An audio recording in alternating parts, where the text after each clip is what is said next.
Good morning, good morning, good morning, everybody. Lovely to see all your happy faces, knowing that you've got a holiday. Is it tomorrow? You're all going to have an extra day off, which is pretty cool. My name is Steve Howland. I'm Managing Director of Quadrant Farming Solutions in Australia and New Zealand. And I have to say, we understand that your time is valuable, your time is precious to you, but I guarantee you today that you will look back on today and say, I've invested my time in a good way. You're going to hear a lot of good information from our guest speakers in regards to the X-Zelit product. If you've got your phones there, would you mind just putting them on silent or whatever, just in case? That would be great.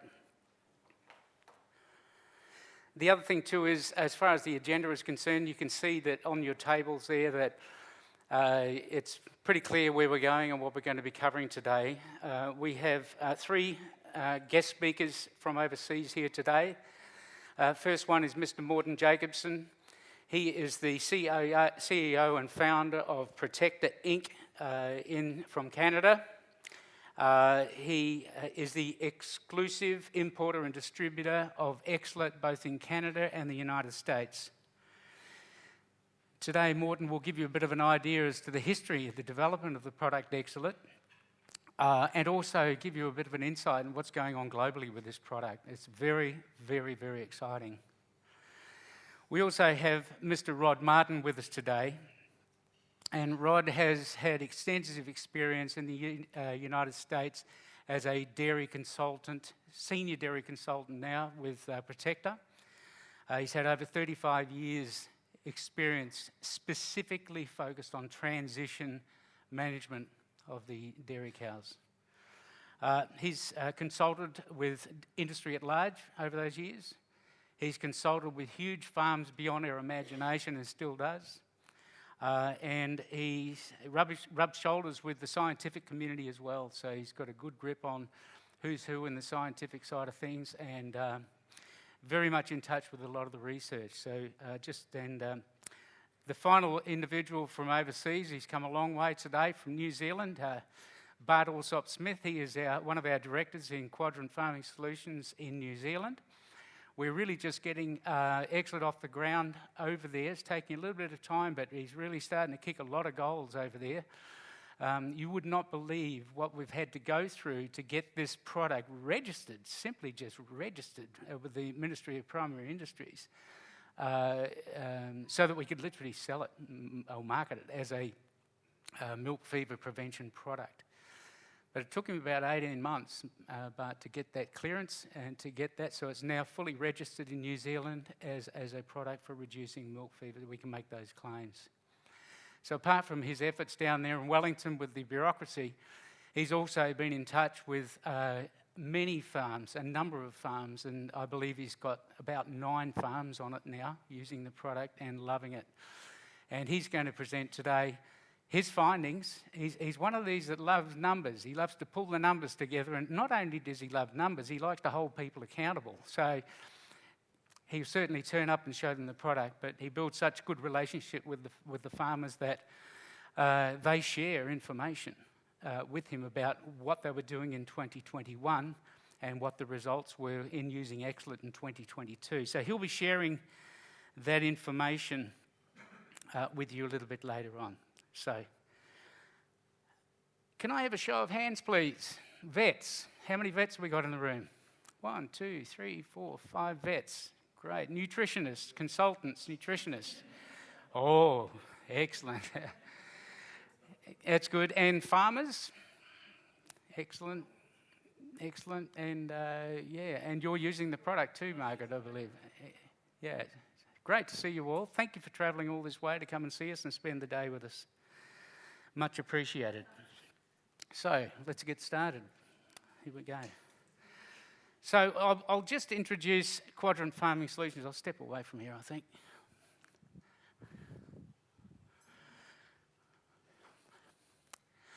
Quadrant Farming Solutions, at the moment, has 2 products. The reason we have 2 products is because we only focus on those products that work.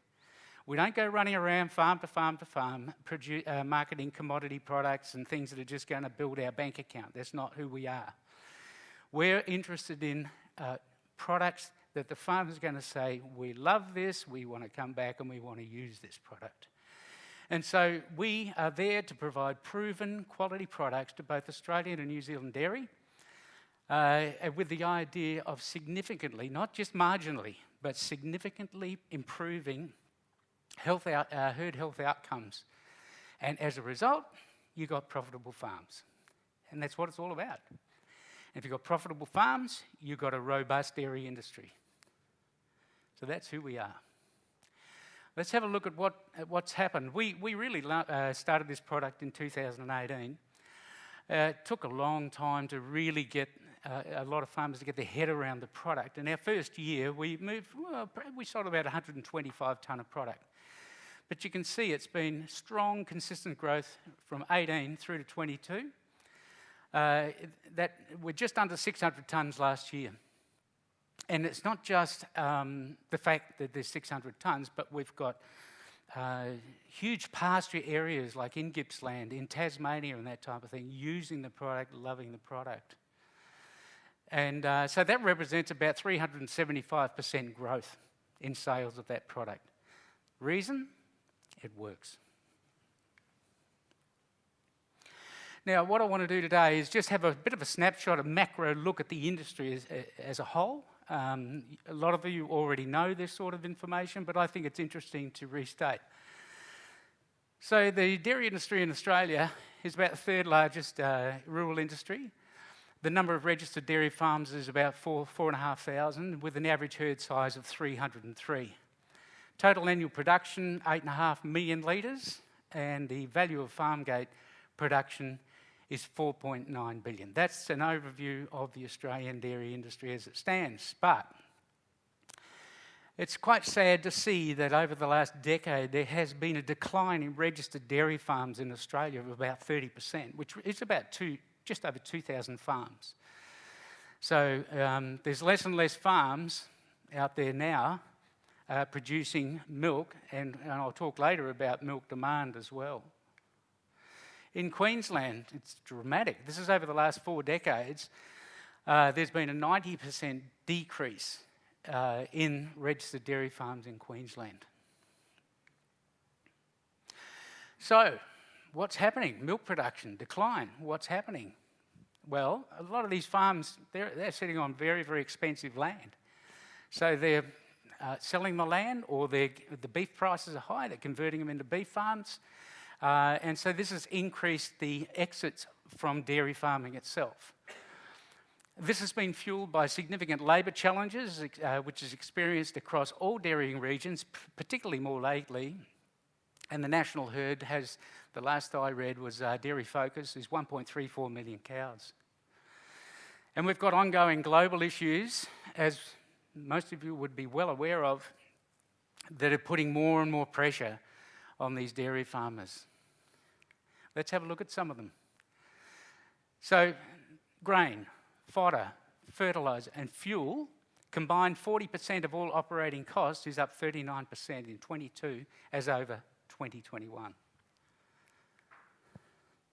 Hay and grain in itself across 12 dairying regions of Australia is up 21%.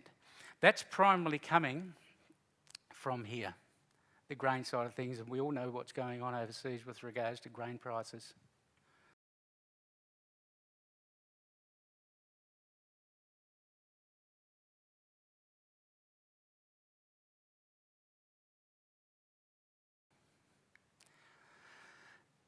I thought I'd put this one in because it is becoming more and more of an issue. Australia is a signatory of about 140 countries have already signed this thing called a global methane pledge. And the idea there is they're all going to work together and they're going to commit to work to reduce methane output, methane emissions by 30% by 2030. Now, this may not be such an issue at the moment, but it's certainly becoming an issue in New Zealand as I understand it. So it's definitely going to be more and more pressure on farmers to either reduce their livestock to reduce methane emissions, or adopt certain technologies that's going to assist them to reduce it. So, from our perspective, the best thing the farmers can be doing is to maximise the milk output, the output of their farms, by improving lifetime production through management of health outcomes of the herd. So that's what we're here for today. We're looking for healthy herds to produce lots of milk and make it profitable for farmers to stay in business. Now, listening to all that, you'd have to say to yourself, well, why would I want to be a dairy farmer? You know, all those pressures, all those problems, but there are opportunities as well. And so because there have been historical disincentives in the past from processors and so forth, farms simply have closed. At the same time that these farms are closing, we're getting more and more and more immigration coming into Australia. I think we had something like 400,000 coming to Australia, the biggest in any one year, coming into Australia, they will be demanding more milk. So you've got less producers, you've got more immigrants coming in, more demand for milk. We are in the process now, as I understand it, experiencing milk supply shortfalls. So domestic prices, some of the stuff I've read indicating that the price of milk is going to be going down, but I think that's in an export sense, the exported milks, but domestic milk prices could well remain high. Now, I only heard it this week that a dairy farmer up in northern Queensland is talking about the introduction of this idea of new milk incentives. And what does that mean? New milk incentives means if he produced 100,000 litres, say, in January last year, and he produced 120,000 litres in the same month, he's going to get a 15-cent bonus per litre for that extra milk. So this is what's happening in Queensland as I understand it. Right. What do? We control the controllables. It's like any business, whether you're in a farm, whether you've got a franchise or whatever you're in business. These farmers are in business.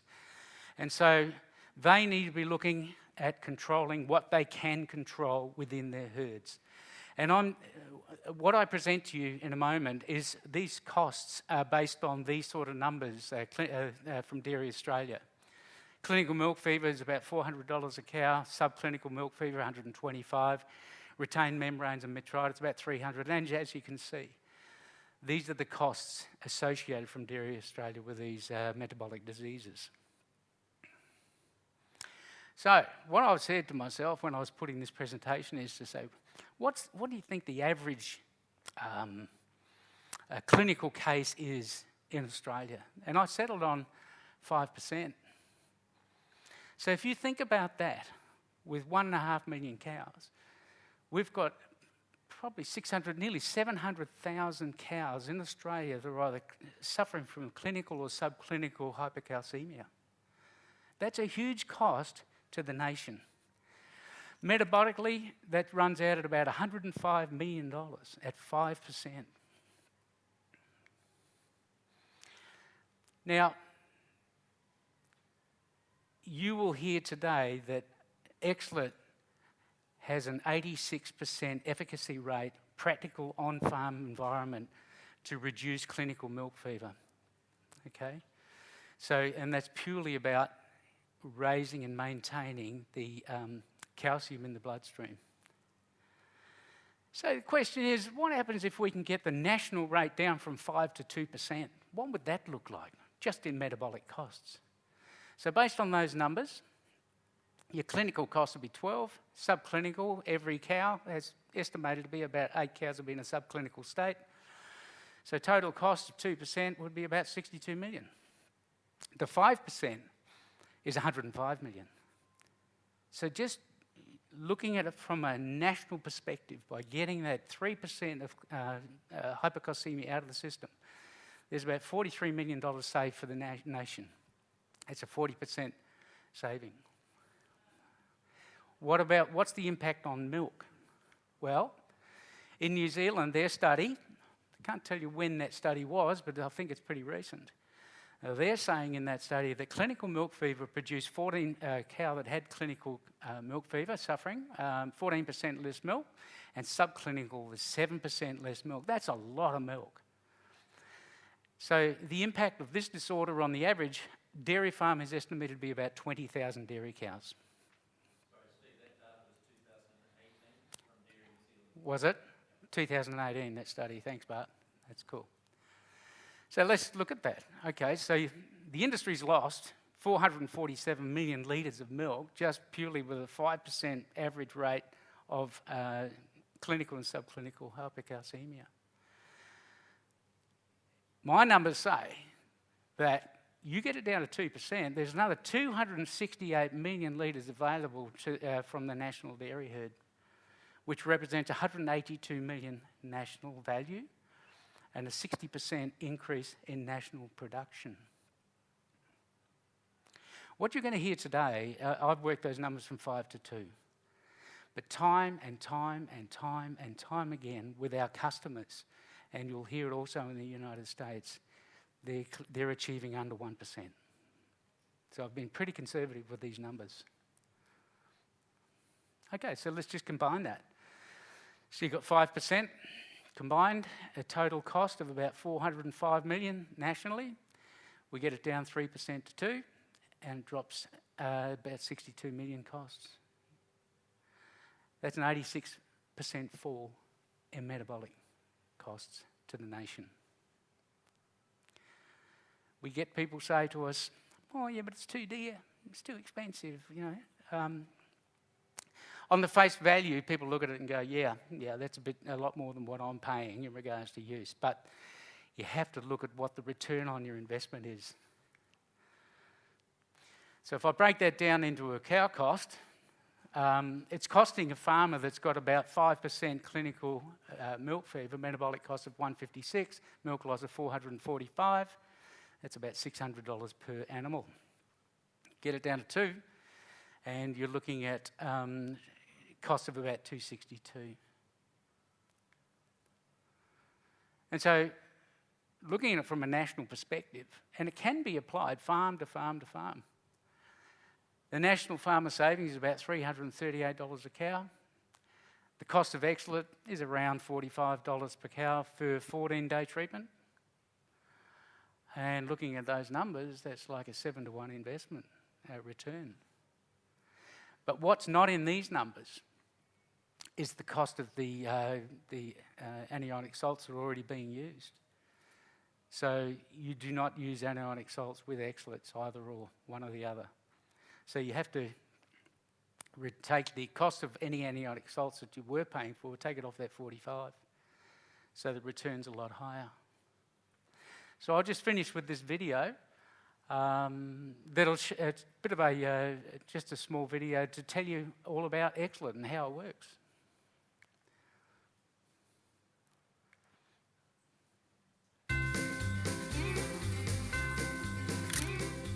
Smart farmers around the world know that the welfare of their animals impacts their bottom line over both the short and long term. X-Zelit is a unique natural solution that was developed from years of research to eliminate the detrimental consequences of calcium deficiency. In the case of transitioning cows, the large amount of calcium they use to produce colostrum leaves them prone to calcium deficiency and milk fever. This can cause their muscle functions and immune system to weaken, bringing on a cascade of other problems that can be very costly in the long run. On average, 5 to 6% of cows will experience clinical hypocalcemia or milk fever. Showing clear symptoms, these cows require treatment with an IV calcium injection. Unfortunately, by this point, the cow has already lost a lot of its production capacity, and the negative impact of the low calcium level will follow her the entire lactation.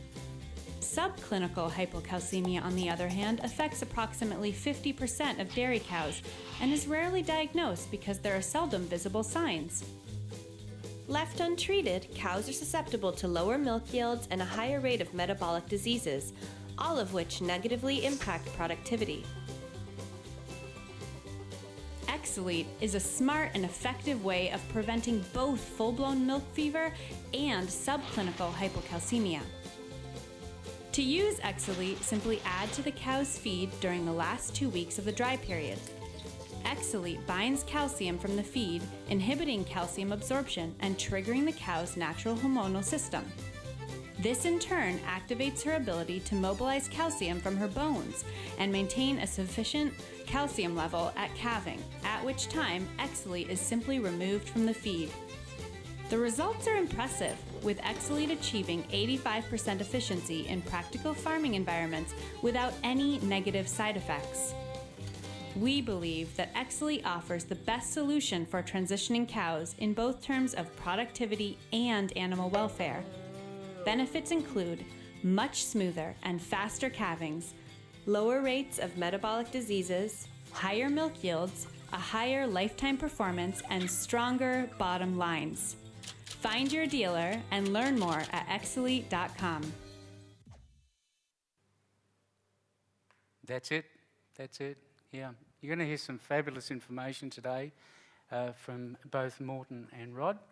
So, Morten, I think it's probably your turn to come on up. And you hear me? Okay. Well, I don't have the same fancy slides as Stephen has, so you're going to bear with me. But just wait till Rod comes on. He's much better. Anyway, very short, a little bit of a history of the X-Zelit, and you may know it or not, but X-Zelit was actually developed back in Denmark at the University of Copenhagen back in the late 90s to early 2000s by Professor Rolf Jørgensen. And again, as the video described too, the whole idea was to find a way to mimic the low calcium approach, which was recognized as being likely the most efficient way to to prevent milk fever. So he went and found a zeolite that would bind this calcium and do this. So that was the whole idea about the concept when he went into this, was to reduce the available calcium to less than 20 grams in the diet, and that way trigger the PTH, start mobilizing calcium, and getting rid of the subclinical milk fever. So over the years, in the early 2000s up till about 2005 and 6, there was a lot of research done in Europe on this, and they had to figure out dosage rate, etc. And actually, to correct Stephen, yeah, it's right, 86% was kind of the practical one.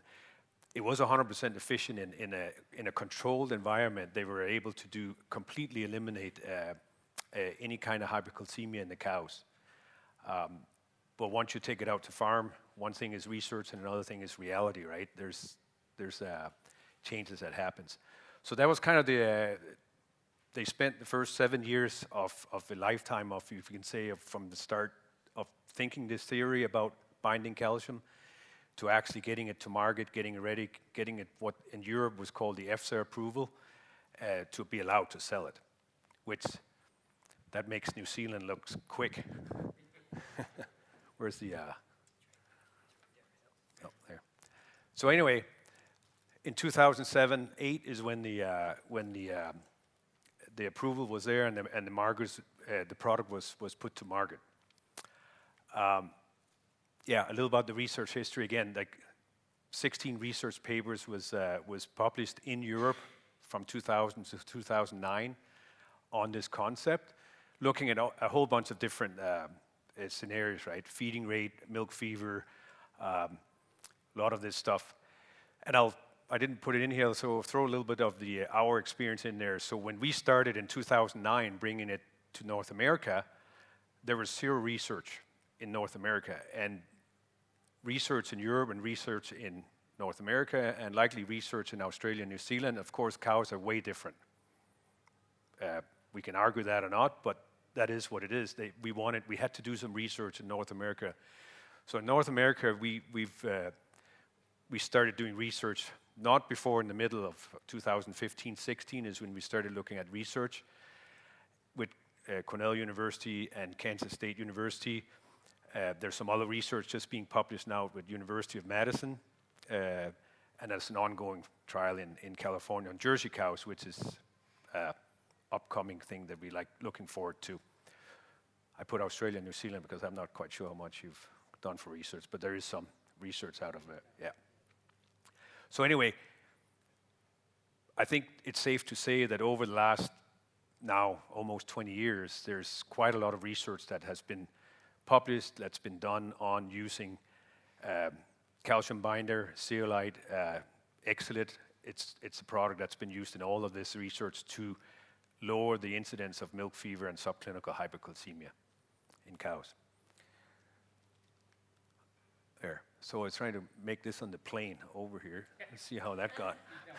Yeah. So just a little bit of X-Zelit worldwide. You can see, and that's actually ranged, and it's not to us up here bragging that we're doing the best, but we have a lot of cows in the United States.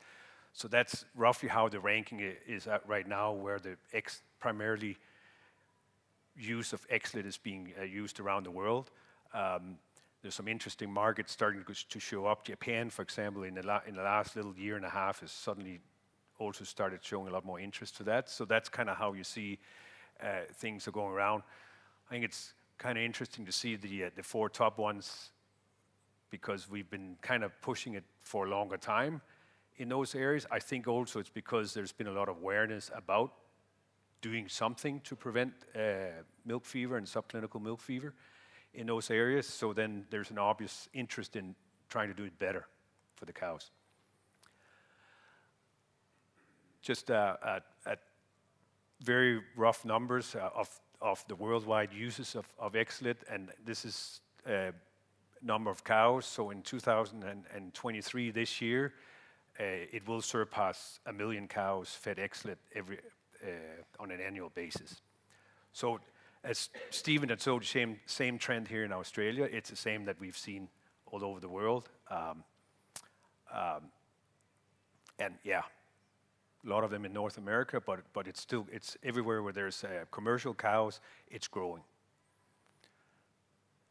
So just a very of the region where we come from. You probably already know a lot about it, but if not, there's about 9.5 million dairy cows in the United States. Today, about 5% of those are fed an X-Zelit program. Our prediction is 15 to 20% in the next 3 years. And FYI on that,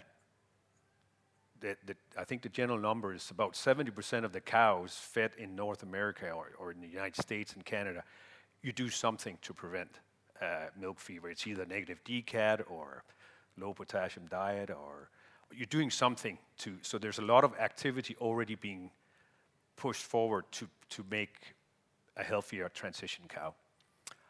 Canada, we've been there a little bit longer just because that's where I live, so that's where I started with it. And we feed, there's about 0.9, so about 900,000 cows in Canada. About 10% of them are feeding X-Zelit today.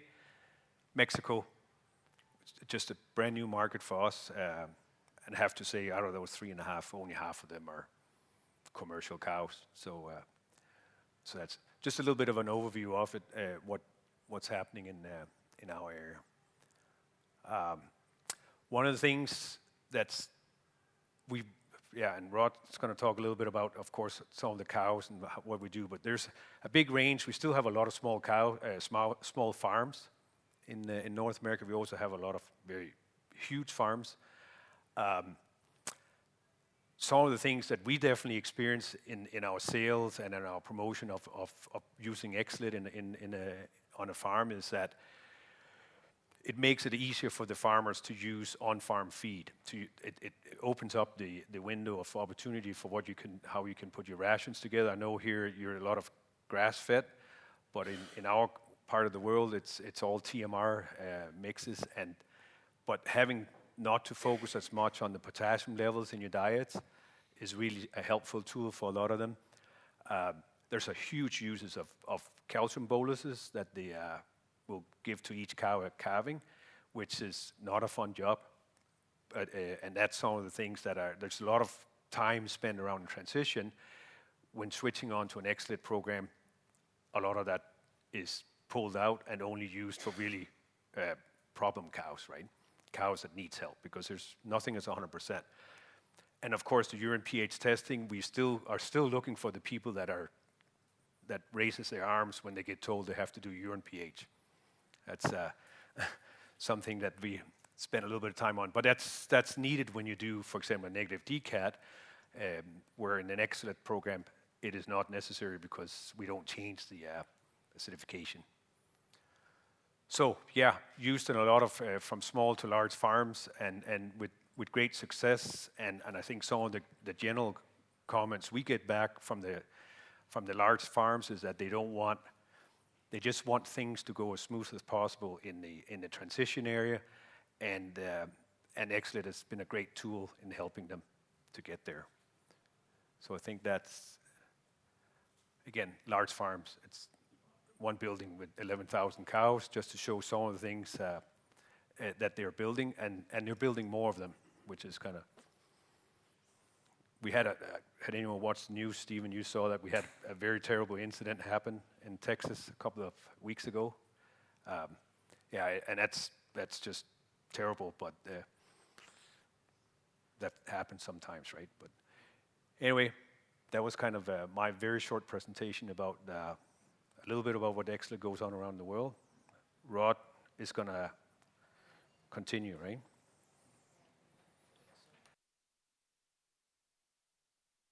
Good.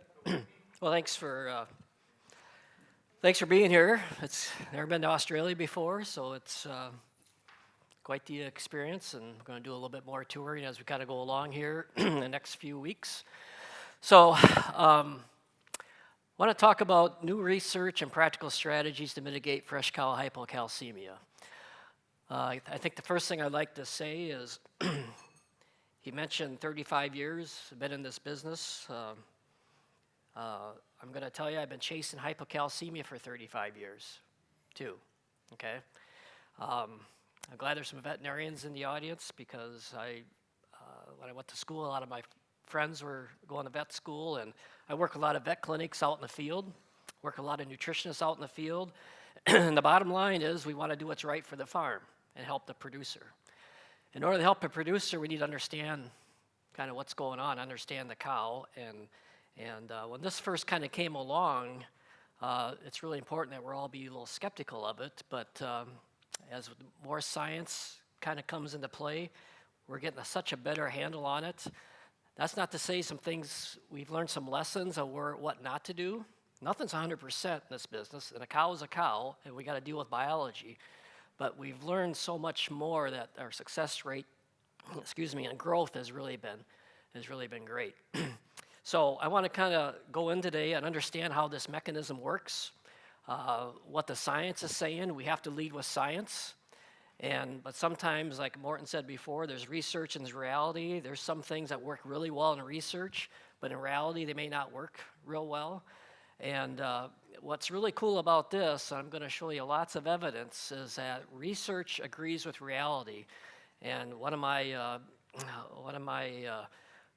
the ways I think about things and the way I approach things is the cow is always right. No matter what we do, the cow is going to tell you if we're right or wrong. So, the first thing I want to talk about is, like I said, I've been in the business for 35 years, and I will say that there's not a lot of advantages of getting older, but there's a few, right? And the few are that you see a lot of things. You see a lot of experiences. Now, the key is, do we learn anything from them, okay? So, since I kind of probably got a little issue of keeping things around too long and all my files. I got files going back when I first started in 1986, 1987 on case studies of milk fever. And I'm going to go through all these decades of where we've been and where we're at today. And I think it's really important to understand this. And that's what, I guess that's the one advantage of getting older. There's not many other ones, but this will be one of them. So in the 1980s, when I went to school there and all the research, just keep in mind is that we focused on calcium. Milk fever was a calcium problem. And what we focused on was feeding low calcium diets. And the whole idea was the lower the calcium you feed the dry cows or pre-fresh cows, it will activate If you get too high a calcium, the cow doesn't need to activate her parathyroid hormone mechanism. Cows maintain blood calcium. And so basically, I remember the professor when I was in college says, the reason we have milk fever is because we feed too much calcium to the dry cow, and then the parathyroid hormone system gets lazy, and the cow cannot make that change quick enough for the high calcium demand. So we went out to farms, and we said, we're going to feed low calcium diets. The problem in where I come from in the Midwest of the United States is that when you feed alfalfa haylage and alfalfa hay, the calcium is really high. You can never get it really that low. You have to get below 20 grams per head per day to really activate that mechanism. We're more in that 75 to 80 grams of calcium.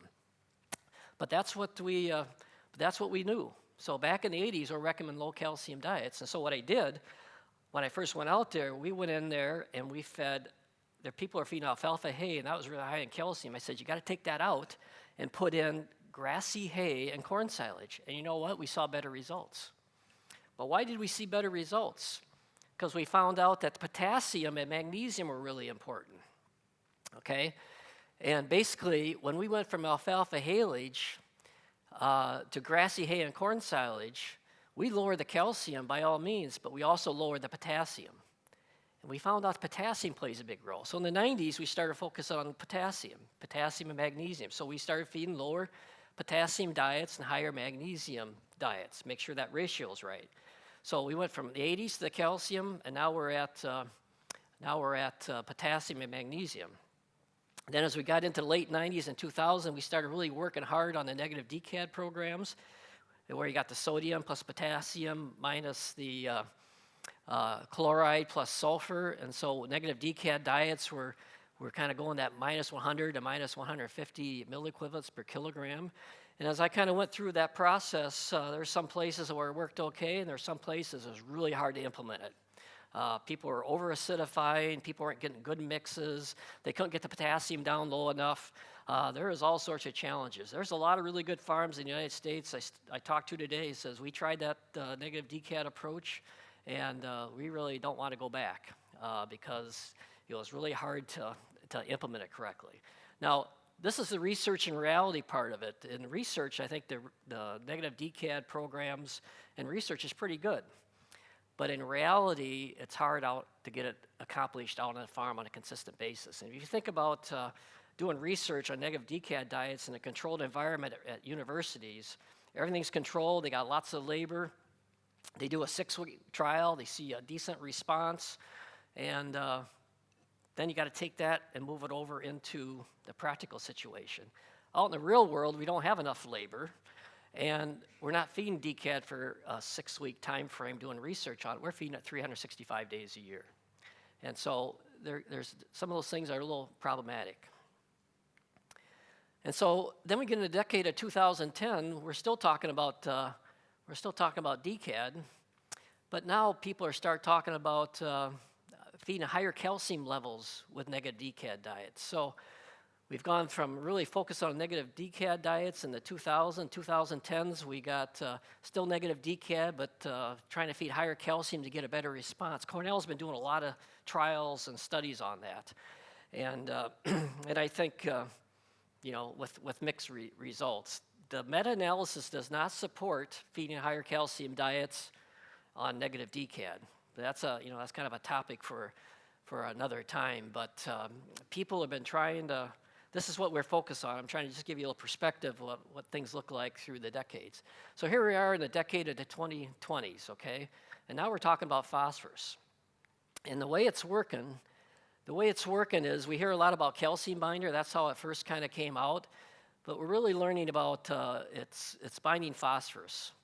And I'm going to kind of explain that mechanism today because there is really good science behind it, and we got just a better understanding of how this all works.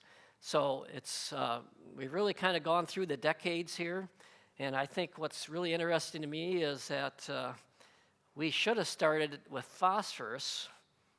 We should have went back here, right? But we didn't know what we didn't know. So here's what I think is interesting.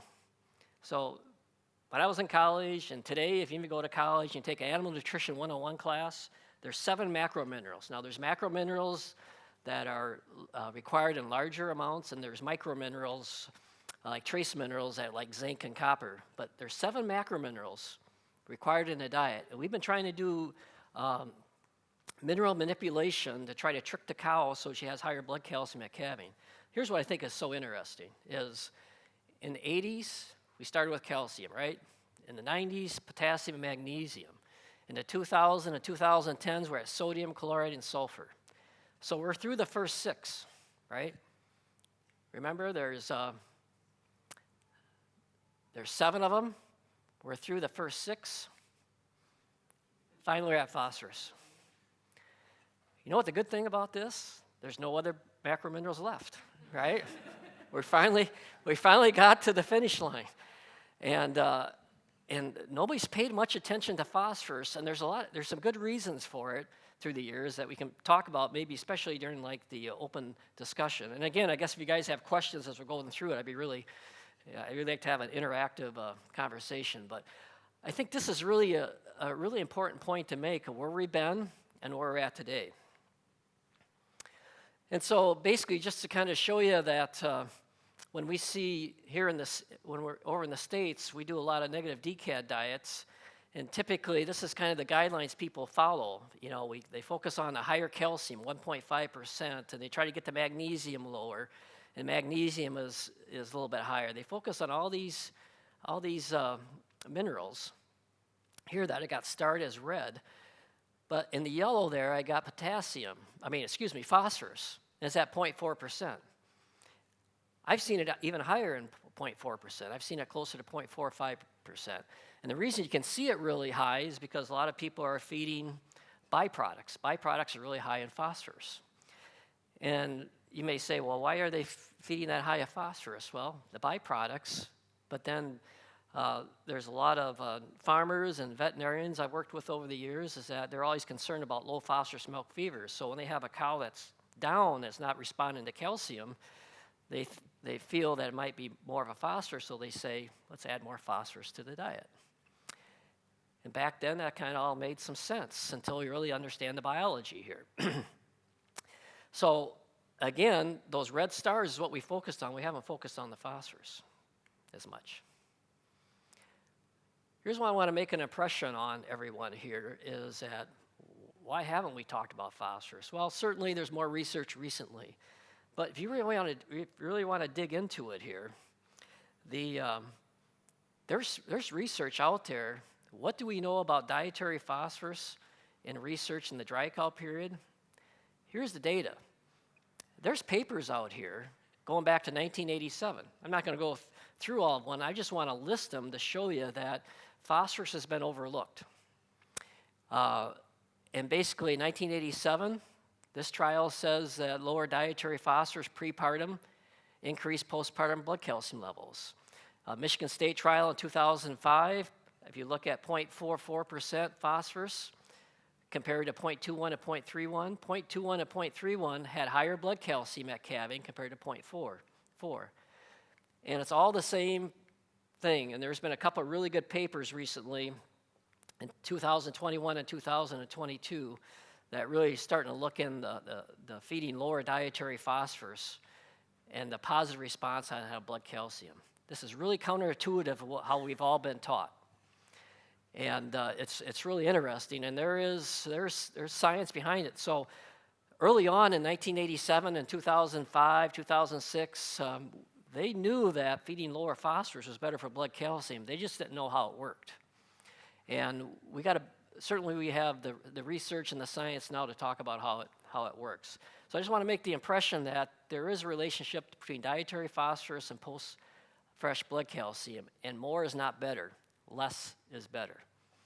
And I'm going to show that here to you. So, Walter Grunberg is a researcher. He did a lot of his research early on at Purdue, and he's been over in Germany for the last, I think, 15, 20 years or so.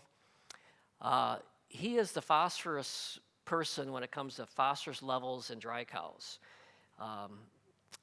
And basically, he's kind of been the lone wolf on this, but he's been talking about lower phosphorus in dry period affecting blood calcium. But he's been kind of overrun, I think, is the best way to put it, that a lot of other researchers and people who are selling DCAD programs or whatever, they don't really pay much attention to phosphorus, but he's got some recent data that's really kind of putting the pieces of the puzzle together.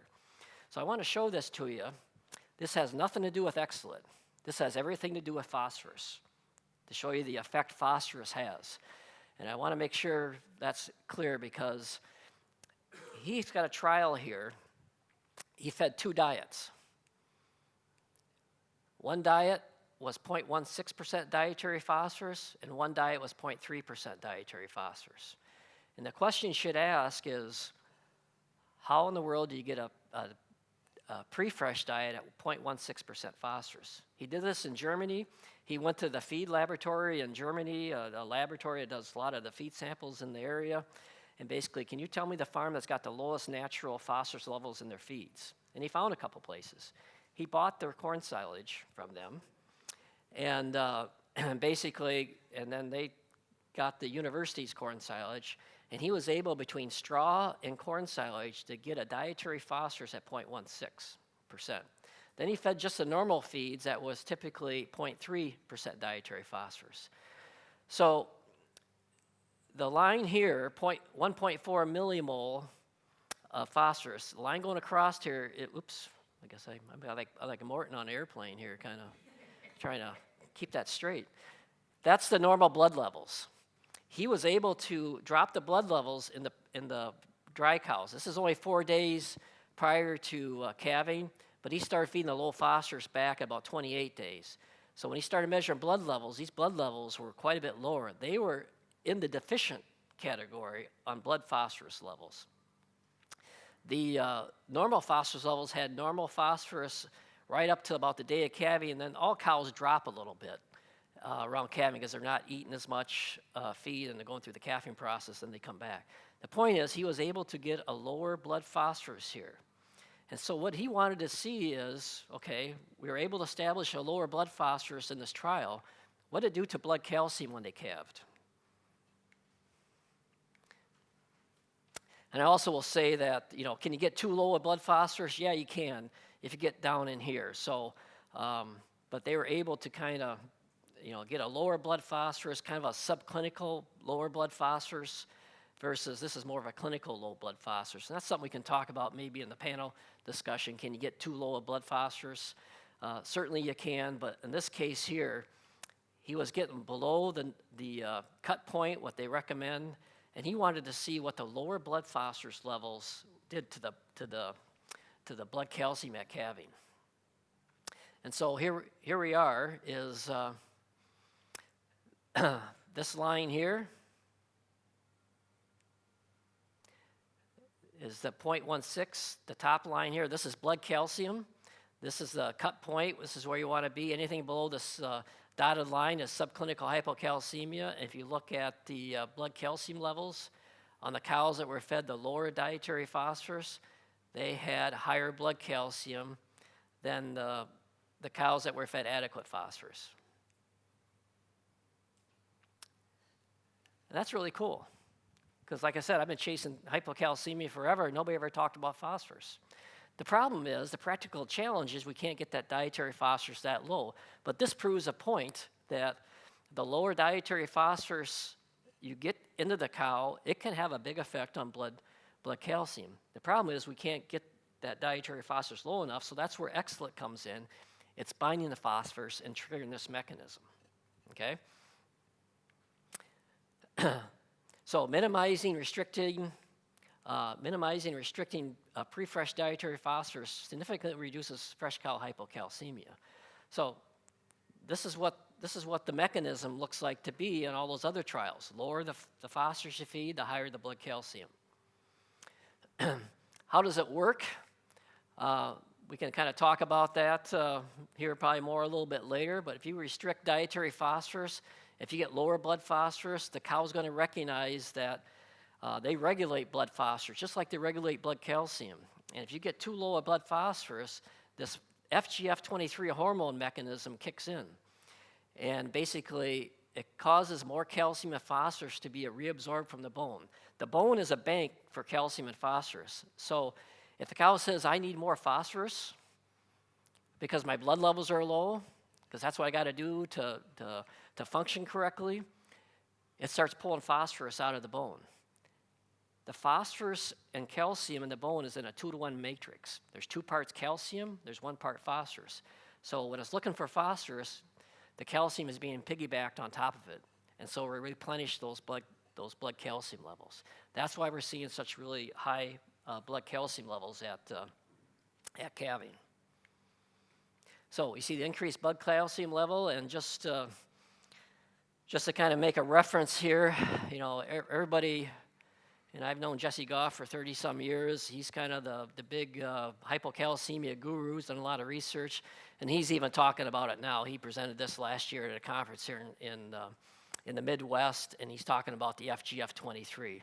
There's a mechanism there. We always talked about parathyroid hormone. That's for calcium. FGF23 is for phosphorus.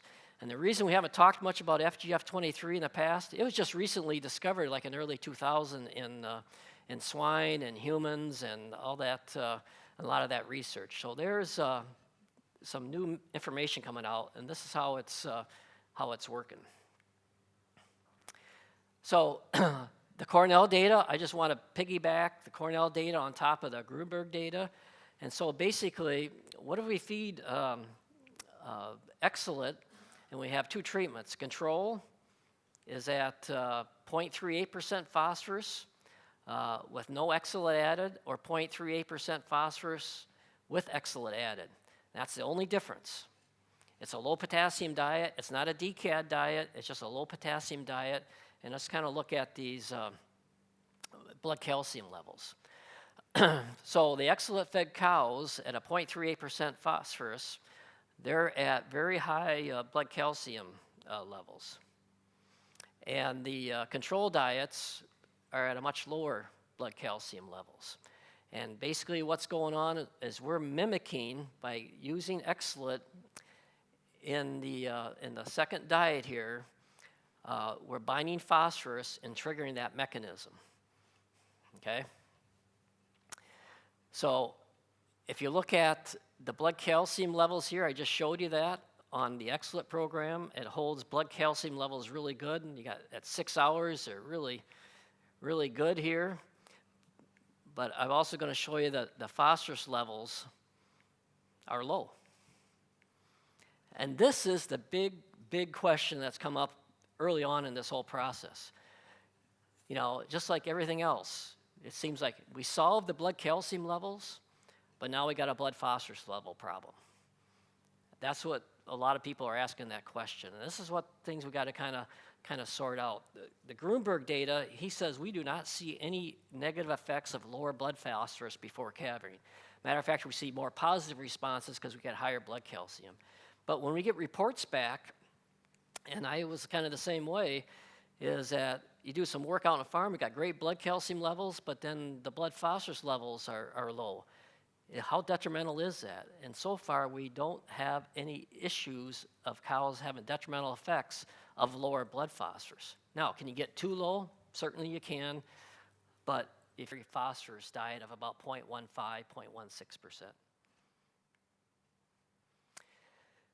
Here's the graph I think is probably the biggest take-home message of this. So remember the Grunberg data fed no X-Zelit. They fed a 0.3% phosphorus and a 0.16% phosphorus. The Cornell data fed a higher dietary phosphorus, but one treatment was binding the phosphorus. So the red line is going to be, I'm going to combine this data together just to prove the science point here of this mechanism. The Grunberg data is normal phosphorus, 0.3%, and the blue line is restricted phosphorus at 0.16%. Remember, they did not feed any phosphorus binding product, no X-Zelit, okay? So if you look at normal phosphorus, we see, 4 days before calving, all cows are good, but then when the calcium demand comes in, and if they can't mobilize enough calcium, they drop below that critical level. when you fed a 0.16% dietary phosphorus, it stayed above that critical level. We didn't have hypocalcemia. Now, how is these lines compared to the Cornell data, 0.38%, the gold line or the yellow line is 0.38% dietary phosphorus, no binding. It follows exactly the Grunberg data on the normal phosphorus level of 0.3%. Then if we bind the green line, the restricted phosphorus by dietary binding of phosphorus, look at that. It falls right on top of the other trial, Grunberg's trial. And we fed restricted phosphorus naturally, restricted phosphorus by X-Zelit, and we got the same results. If we don't restrict phosphorus, you get hypocalcemia. Nothing else changed between those diets. I think that's really pretty cool that the science agrees on that. And I think this might be a good time to, ask some questions, or if it's lunchtime already, we can do that too. No, that's fine. I'm just kidding. So this is all about phosphorus and making sure we got that dialed in. And again, I think I gave you good evidence that nobody paid much attention to it in the years past. And now we're starting to kind of get it figured out. So when we look at this, everybody talks about, and if I had a dollar bill for every meeting I went to in my 35 years that talked about hypocalcemia, I could have spent a couple more weeks in Australia, I think, because everybody talks about hypocalcemia, we got to fix it. And it's hard. We tried a lot of different things. But if you look at hypocalcemia, everybody talks about, it's the gateway disease. Stephen kind of talked about it in his slides, is that when cows are low in blood calcium, that sets them up for some issues. Some cows can work their way through it. A lot of cows cannot. Even if they work their way through it, they're always going to have some residual negative effects. And there's actually, we've all seen these kind of graphs, is that when you have hypocalcemia, it increases your risk for lots of other issues. We know that. That's the easy part of consulting, right? It's kind of like a no-shit Sherlock moment, is that, yeah, we know that. What do we do about it? We're out on the farm. And there's research out there. Florida did a lot of research, is that when you have hypocalcemia, this is where these numbers come from. This relative risk ratio is that when you have more hypocalcemia, you're going to have more risk of these. And there's data to support that. So we've been talking about it for a long time. I think we're definitely much, much closer to fixing hypocalcemia out there. And but it's always good to do more research. And one of the things that we hear about is that, well, that's all great. You don't have any trials that compares X-Zelit directly to negative DCAD. And that's fair. We don't have any research trials until now. And, I'm going to show you this one first, is just to let you know that for the last 3 or 4 years, we've been doing this. We've done a lot of blood work out on farms. And this is 1,118 blood samples. And so what it includes is that we go out to farms that start X-Zelit. And when they start X-Zelit, they want to know that it's working. So after they start X-Zelit, for a month or two, we do blood work. And we get blood sample results back. And we see really good blood results. Also, there's a lot of farms that say, well, I'm on negative DCAD right now. I want to see a before and after. If I'm going to switch to X-Zelit, I want to see where my blood levels are first, and then see what the blood calcium levels are after we go on X-Zelit. So we got quite a few blood samples here on negative DCAD, but not as near as many blood samples we have on X-Zelit. But here's what the cows average on negative DCAD, about 1.96 millimoles per liter. Here's what they average on X-Zelit, 2.20. This is practical farm blood work, okay? Certainly there's some ranges. You can say, well, what about this cow right here that's pretty low? Well, something else is going on. Maybe she probably got milk fever. She had some other issues, whatever. But overall, there's strength in numbers. There's strength in statistics when you have lots of numbers. And basically, this is what we see. Now, here's what the really cool part is. If you really dig into the research data on negative DCAD diets, And the research, this is exactly what we see. In research diets, they average about 1.96, okay? And again, as I said before, if those cows recover the first couple days, they're probably okay, but when they average lower, there's going to be a lot of cows in this subclinical area here that are going to be more susceptible to problems. So we want to start them out at a higher level. And so when they're at 2.20 or 8.8 milligrams per deciliter, they're at a much higher level. They're more ready to go. So this is what I was mentioning here, is that there's no research with head-to-head comparison between X-Zelit and negative DCAD diets. And so back in 2019, 2020, right at the heart of the pandemic, which threw a few wrenches in it, but we got through it, is we did a research trial here with University of Wisconsin and Dr. Laura Hernandez.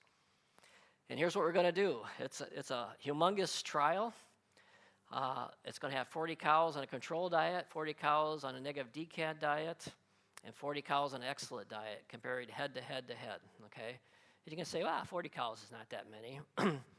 If you saw the amount of blood samples they took and the amount of urine pH stuff they did, it just was, I think they took 6,000 blood samples through this whole trial, because they started sampling like 21 days before calving. They're almost sampling about every day as they got closer to calving, because they're really trying to figure out what's going on here. And they're looking at how this phosphorus mechanism works too. So just to give you a little idea on the trial, the control diet was just a standard diet. And then the negative DCAD diet was the same as control, just add anions to it. And then the X-Zelit diet was the same as control, just added X-Zelit. That's the only difference. And for a lot of nutritionists and veterinarians in here, what did our numbers look like? Here's what the TMR analysis did when we did it, the wet chem analysis between the treatments. Okay, the yellow is the control diet, the blue is the DCAD diet, and the X-Zelit is the pink or red. So basically, the calcium levels in these treatments were all the same. The magnesium between all treatments were the same. The phosphorus is all the same. And the potassium is all about the same. The chloride was different. That's what we wanted. Negative DCAD diet needs to be higher so you get the acidifying effect. But the control and the X-Zelit were the same. The sulfur, the DCAD diet's going to be a little bit higher because sulfur is an acidifying mineral. And the other two are the same. And the X-Zelit treatment was higher in sodium because it has sodium aluminosilicate in it. It's a zeolite, so it's going to be a little bit higher.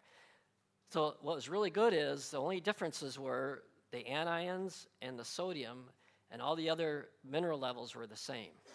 So that's what you call a really tightly controlled diet and treatments, and that's what you want. If you had one treatment that was, let's say the control treatment was 0.6 phosphorus for some reason, that would throw everything out of whack. Everything else was the same, so it's highly controlled. So that's what our goal was, and that's what we wanted. And were significantly different. A lot of people ask, the urine pH is the key to making negative DCAD diets work. And so they checked urine pH every day for like 6 months. They were wonderful grad students. I felt bad for them, but they were up there getting her done. But we did the urine pH on the control cows and the X-Zelit cows, and this is what we want. We want. That's interesting. That isn't. All right. We average about 6.22 on the urine pH. Typically, anywhere between 5.8 and 6.5, we're getting a good acidification, so we got what we were looking for, okay? So this is going to be able to compare acidified diet compared to a non-acidified diet or an X-Zelit diet. When we look at alterations in serum calcium, the control diet was the lowest, right around calving here. So it was right around 1.8, 1.81. The DCAD diet was about 1.9. Remember what we showed on the other treatments? The research really agreed with it. And then if you look at the X-Zelit, it stayed above that cut point, just like those other treatments. You know, the Grunberg data, the Cornell data, and this data all agrees. So we prevented hypocalcemia in these three when we compared it to DCAD. Now here's the thing that kind of got people really talking about stuff, and it kind of agrees with what I showed you with Grunberg when you can restrict the phosphorus and lower the blood phosphorus. Look at the difference here in the blood phosphorus levels. So on the control in DCAD, they had normal phosphorus, and again, they all kind of drop right around calving because the intakes go down, a lot of changes around calving. But we're able to restrict, lower the blood phosphorus levels in these X-Zelit cows. This is how the mechanism is working. So when you have lower blood phosphorus, it triggers this FGF23 phosphorus hormone, and it increases calcium and phosphorus coming out of the bone and increases blood calcium levels. So we were able to replicate that. If we could do that by feeding 0.16% natural feedstuffs, phosphorus feedstuffs, that'd be great, but we can't. So we're binding phosphorus to get this lower blood phosphorus to increase the blood calcium. Anybody, any questions? Camilla, any thoughts or questions? And confusing, not confusing? No, I don't had thought about the phosphorus and the low blood levels of phosphorus. So the cow is obviously, as you're saying, able to pull out calcium and phosphorus from the bone. If she really had a higher phosphorus demand, we're calling it a low blood phosphorus because that's kind of what we've been taught. Yeah. With the levels. If she had a higher demand for phosphorus at that time, she would, like she's pulling calcium, she would pull more phosphorus back up, wouldn't she? Yeah, she's pulling phosphorus and calcium at the same time. And where it gets a little bit tricky and confusing is that the blood phosphorus may be on the lower side, but that's extracellular phosphorus. When you look at the intracellular phosphorus, the phosphorus in the cell, like it's involved in ATP energy, those levels are probably normal because the cow is, demanding that the intracellular functions get taken care of. Can we get too low a blood phosphorus? If you fed too much X-Zelit for too long a time period, you can get the blood phosphorus. You can reduce that pool of blood phosphorus to the point where they get a clinical hypophosphatemia. What we want to do is we just want to we want a little bit lower blood phosphorus to trigger this mechanism. Just like when you feed DCAD diets, you want a little bit lower urine pH to trigger that mechanism. But this mechanism gets better blood calciums than what the urine pH or the negative DCAD diet does. It's really interesting, and when Gruberg's looked at lower blood phosphorus, he said, I can't cause any negative issues with lower blood phosphorus. Now, he's got a trial here that I don't have the data on it. He's fed this lower dietary phosphorus after calving for like 4 weeks, and you'll see negative effects of that. You got to have the phosphorus levels kicked in. What negative effects is he saying? Well, you'll see reduced intake big time, and you'll see cows poor, not only lower intake, lower milk production, obviously, and in some severe cases, you'll see hemoglobinuria, which I never really heard much about before until about 4 years ago, is that it's bloody urine. And basically, you're kind of overworking the kidneys, and you get hemolysis and all sorts of problems. That's a pretty serious disease. But one thing I want to point out here is we got lower blood phosphorus, but it's not in the range of really too low a blood phosphorus. But once you take the X-Zelit out, look at the slope of that red line. Look how fast it recovers. Greatly recovers. And then actually, it's actually higher post-calving. All of them are fine. It's just interesting. So again, we're doing mineral manipulation, tricking the cow's system to make she think she's a little bit low in phosphorus. That helps bring more calcium, more phosphorus out of the bone, and with that comes more calcium out of the bone, because there's 2 parts calcium in the bone to 1 part phosphorus. Oh, got it, sorry, yeah, I missed that point. So yes, because she's pulling it together, so she's pulling twice the amount of calcium every Yep. time she pulls the phosphorus. Right, yeah. So, like when I go out to eat, have a drink with Morton, I buy 1 beer and he wants 2 beers, so, that's so he gets, it's kind of the same concept. This magnesium thing is interesting. We probably won't have a big discussion on it. I will say that I haven't seen any problems with magnesium. It might be binding a little bit of magnesium, as you can see before calving here. The magnesium level is lower. But this green line is what the cut point is. Below the green line is deficiency. We still got plenty of magnesium in there, but there is a difference there.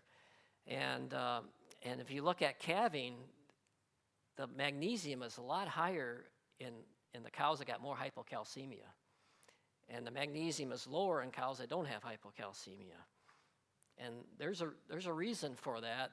People are speculating that when you have more hypocalcemia, the cow starts conserving magnesium, because magnesium is really important in pulling in that mechanism for the PTH to pull calcium out of the bone. And the PTH is a different mechanism. So we typically, if you look at the research, typically magnesium levels are higher, which would indicate more hypocalcemia, which is certainly counterintuitive. And we got a few more things to dig into that, but I guess my point here is that it's probably binding a little bit of magnesium prior to calving, but it's not even close to getting any kind of deficient areas. So I really don't worry about it. And I've done a lot of blood work out on farms where the magnesium levels were just fine in the fresh cows. But if you look at, again, the cow has amazing ability to compensate. And look at, actually the magnesium levels were higher after calving. They were lower here, and then basically they took off. We think they're lower around calving because they don't have hypocalcemia, and the magnesium is higher because it has more hypocalcemia. So it's, we don't have all the answers yet, but it's certainly interesting, and there's the research to support this. The rumination time, everybody talks about intake or rumination. The X-Zelit cows had a little bit lower rumination prior to calving. It's like 500 minutes on the control and DCAD compared to 480 minutes on the X-Zelit. The data is the data. I'm always going to follow what the data tells us, but I'm also going to tell you in this trial they fed X-Zelit for way too long because they had to make sure that all the cows' treatments were the same. They fed X-Zelit for too long, and I think they fed it for too high of a feeding rate. And if you feed too much of it for too long, you can affect intake. Now, I'm not going to the data is the data, right? That's what it shows. And it shows that if you feed too much of it or for too long, you can decrease intake a bit, okay? Still, when you look at rumination times, 480 minutes is still really good, but again, there's a difference. Right, sorry, when you say too much, too long, Yep. you believe that the 500-gram dose was too high for that diet, It depends on the phosphorus level in the diet. which was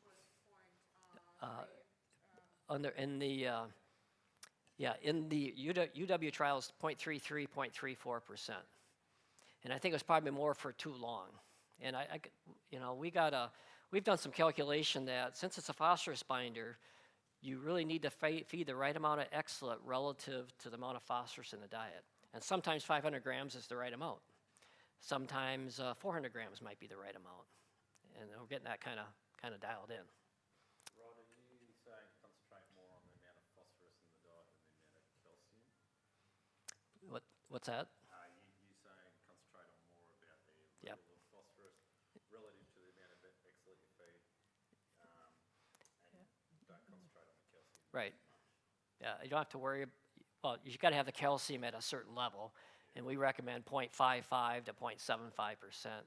But when I go through a lot of these presentations, because it's been it's the way the product's been talked about, and what the initial research showed is that basically, we really got to have the phosphorus dialed in. Then people say, well, what about lowering the calcium? We got to get through the mindset that it's a phosphorus binder and not so much a calcium binder. And quite frankly, you probably need some extra calcium in the diet to have enough stuff at the gut level, enough calcium at the gut level to get absorbed. Yep, go ahead.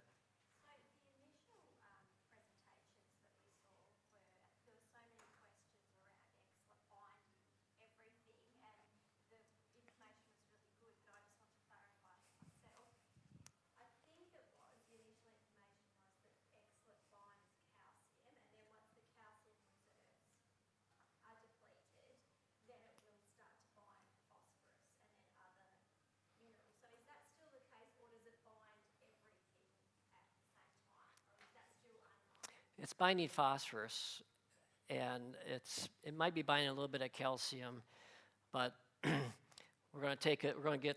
I like working in the weeds that are really kind of short.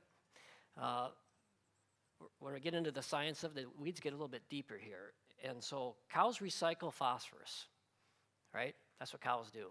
They don't recycle calcium so much; they recycle phosphorus. We feel, and we have the data on it too. It's binding the saliva phosphorus. And there's more phosphorus that goes out the back end. And so basically it's binding the saliva phosphorus, so the blood level starts dropping because it's looking for it, because the phosphorus is in the form of phosphate buffer. And the reason the cow recycles phosphorus is keep the rumen pH steady for the condition. The cow's going to do everything it can to maintain that rumen pH to stay alive. And that's how the cow is evolved. So it's binding phosphorus. It's triggering this mechanism. We got a few more things to connect the dots, but it's binding phosphorus mainly through binding the salivary phosphorus because it's so available. When the cow's consuming this X-Zelit, the phosphorus is just right there to be bound versus trying to wait till the phosphorus is liberated from the feed and then bind it in the gut level and stuff like that. It might be doing some of that, but we really think based on the salivary phosphorus is half. I don't have that data here with me today, but the salivary phosphorus is half compared to the control in DCAD. It's really cool science. One thing we hear about is, the DCAD people, and I'm going to say it right up front, there's nothing wrong with negative DCAD diets if they're working fine, okay? There's good science there, and people can implement them fine. So I say that. Now, the negative DCAD people they're not near as nice to me as I am to them.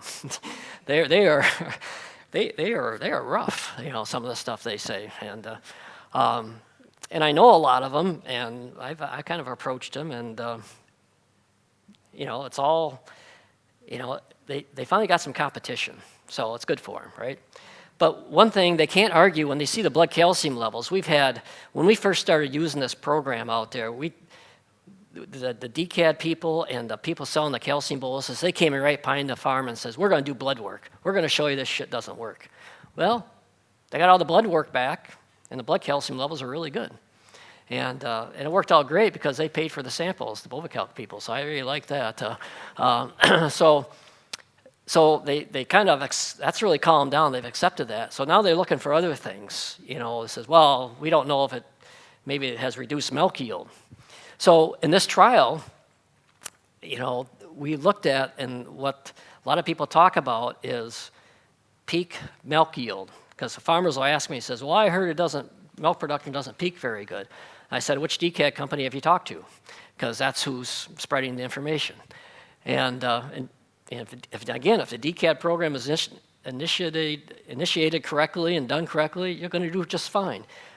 DCAD programs and X-Zelit programs are not designed for increased milk production. They're designed for increasing fresh cow health that leads to higher milk production and longer productive life.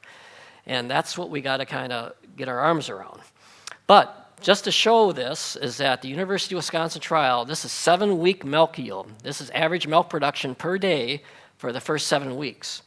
It's broken down by second lactation cows. Second lactation cows don't have near as much challenges with hypocalcemia as third lactation cows and above. And so when you looked at the second lactation milk production, when it says B, that means statistically there's no difference in these milk production. Yeah, it's a little bit lower numerically, but basically the next time you run the trial, this one could be higher. Just statistically, it's not different. However, when you look at the third lactation and above cows, we had higher milk production for third lactation and higher cows on X-Zelit compared to DCAD. Okay, and that kind of makes sense because third lactation and above cows are ones that are most susceptible to hypocalcemia. If we can minimize hypocalcemia, if you remember the blood calcium levels in this trial, they're a lot higher in the X-Zelit treatment. So the X-Zelit lactation third plus cows, they average 51 kilograms per day in the first 7 weeks. So they're high-producing cows, okay?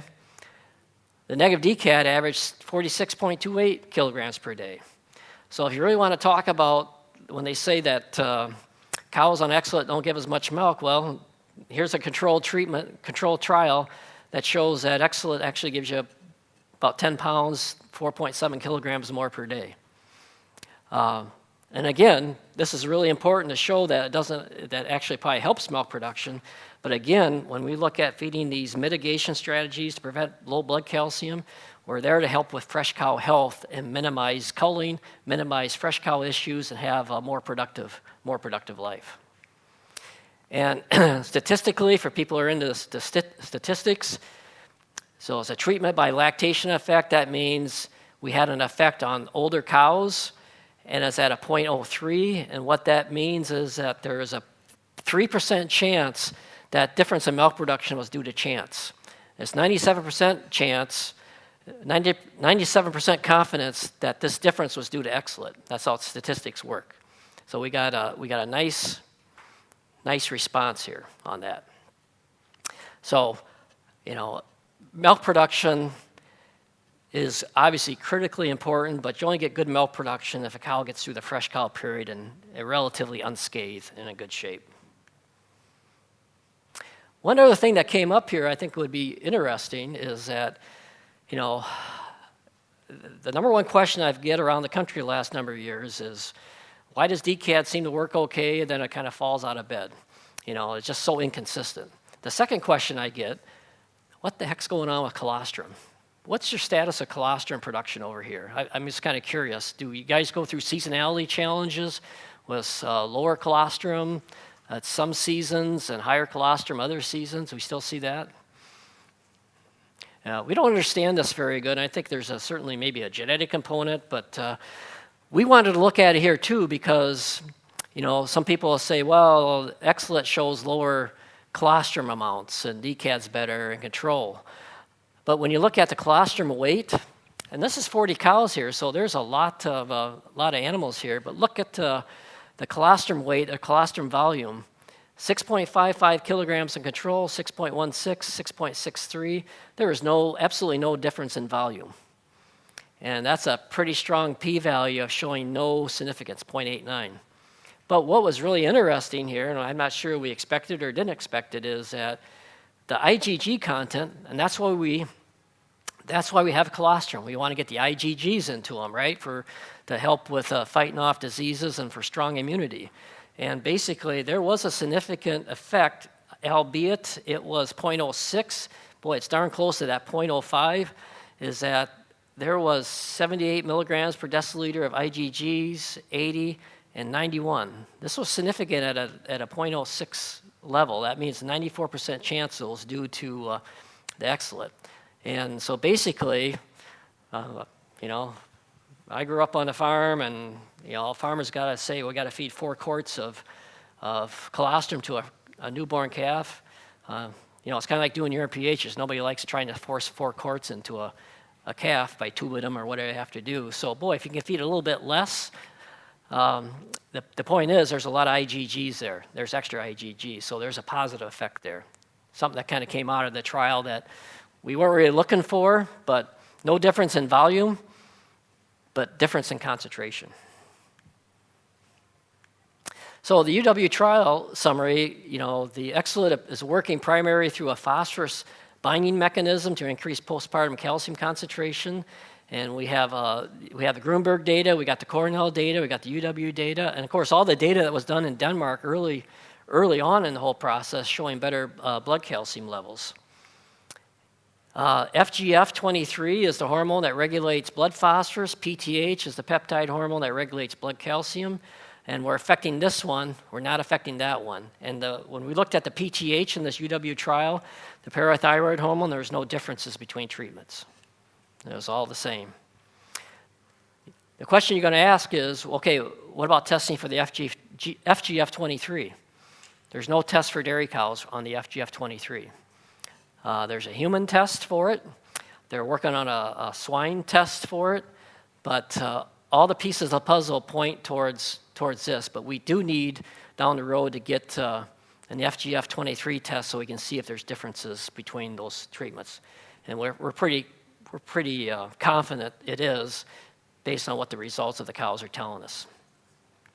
X-Zelit results in increased phosphorus in the feces. It's going out the back door, suggesting it's binding phosphorus. The binding of phosphorus is what leads to the decrease in blood phosphorus in saliva, and that resolves itself upon the end of the feeding period, and it's probably binding most of the phosphorus in the saliva. It improves milk production and third lactation above cows, and it improves IgG content of the colostrum. So what I think is really cool, because all the years, is that we go to meetings to try to figure out what the science says, then we try to implement it on the farm, and sometimes there's a disconnect there. This is pretty cool because what we see in research, we see in reality. We see significantly higher blood calcium levels, maintained through the critical fresh cow window, 0 to 72 hours. It minimizes the risk for chronic subclinical hypocalcemia. And what that is that cows that are low for the first 3 days each day. If a cow has a low blood calcium on day 1, but at day 2, day 3, she comes through it, she's probably okay. But a lot of times these cows are chronically low, and they are really high risk for some challenges. Low blood phosphorus is really the part that I really understand, is when you get the results back from the lab, it's going to tell you the blood phosphorus is low, but this is what we're going to see, 0.65 to 0.81 millimoles per liter. It rebounds really quick by day 2 or 3, but we don't want to get below that 0.3 millimolar blood phosphorus level of calving. We rarely see it unless there's not enough phosphorus in the diet, or very low phosphorus in the diet, and we're overfeeding X-Zelit, and you're feeding it for too long. That's been our experience. Most of that has happened probably 3 years ago when we didn't quite understand the dosage situation as well. And blood magnesium, a lot of people ask about that because magnesium is important. We see differences, but they're all in the normal range. The big thing that gets exciting for producers when I go out to farms is that no urine pH testing. I haven't met anybody yet that likes doing that. I've had, over the years, long before X-Zelit came along, the farmer will look at me and says, I got all these forages on my farm, and I got to go out and buy straw and grassy hay. Why can't I just feed my forages? Well, you say they're too high in potassium. To make DCAT programs work, you're going to have lower potassium. And some of the supply and demand of some of these low potassium forages have gone up a lot. And then when you do get straw and hay, you got to process it. Calcium boluses, there's a huge amount of calcium boluses used on farms just as a proactive step to minimize challenges. I haven't made any friends with the DCAT people. I haven't made any friends with the Bovacalc people either. But we're trying to do what's right for the farm. And so that's kind of the big thing that gets people excited. But you can have all this stuff, but the program's still got to work, right?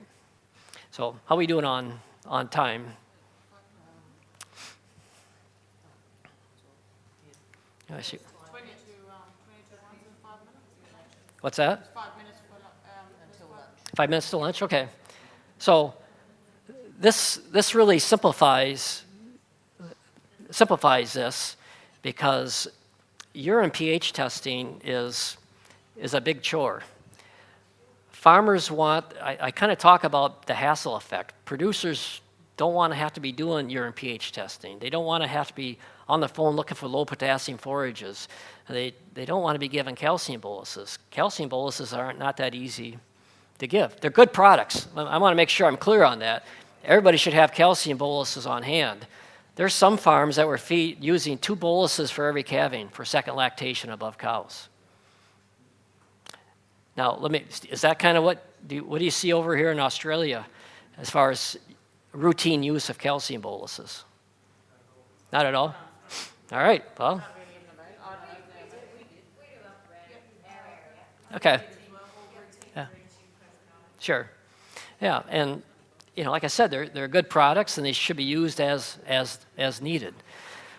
The thing about routine use of calcium boluses, if you're giving calcium boluses to cows that got normal blood calcium already, you probably may not be helping them too much because that might be shutting down their own mechanism a little bit. We don't have proof on that. We know if you IV a cow with normal blood calcium, those blood calcium levels go up, and then the 24 hours later, they're down in the clinical hypocalcemia area, and you're not, over-treatment is not good either. And again, we've learned a lot. There's a lot of really good producers that I've talked to over the years, and they're laughing. He says, Rod, when we, 20 years ago, 25 years ago, these high-producing cows come in, I gave an IV bottle of calcium to every cow. And I know that's not the way to do it. So we got to let the cow kind of work through it. I guess I'll show you this, and again, we've kind of come up with a dosing system that, it might be a little bit lower than what you might be doing over here, but it's really a function of, depending on what kind of intake you have on the pre-fresh cows, we estimate the intake, we look at what the dietary phosphorus level is, and then we try to come up with a dosage rate that fits that. And, 400 to 500 grams is kind of typically where we're at because we usually have these kind of intakes and these kind of levels of phosphorus. I think, Camilla, you mentioned that your experiences, once you go above 0.4% phosphorus, maybe it doesn't quite work as well. You want to elaborate on that? Because I think there is a sweet spot here. We like to be in that 0.3 to 0.35, 0.36% phosphorus.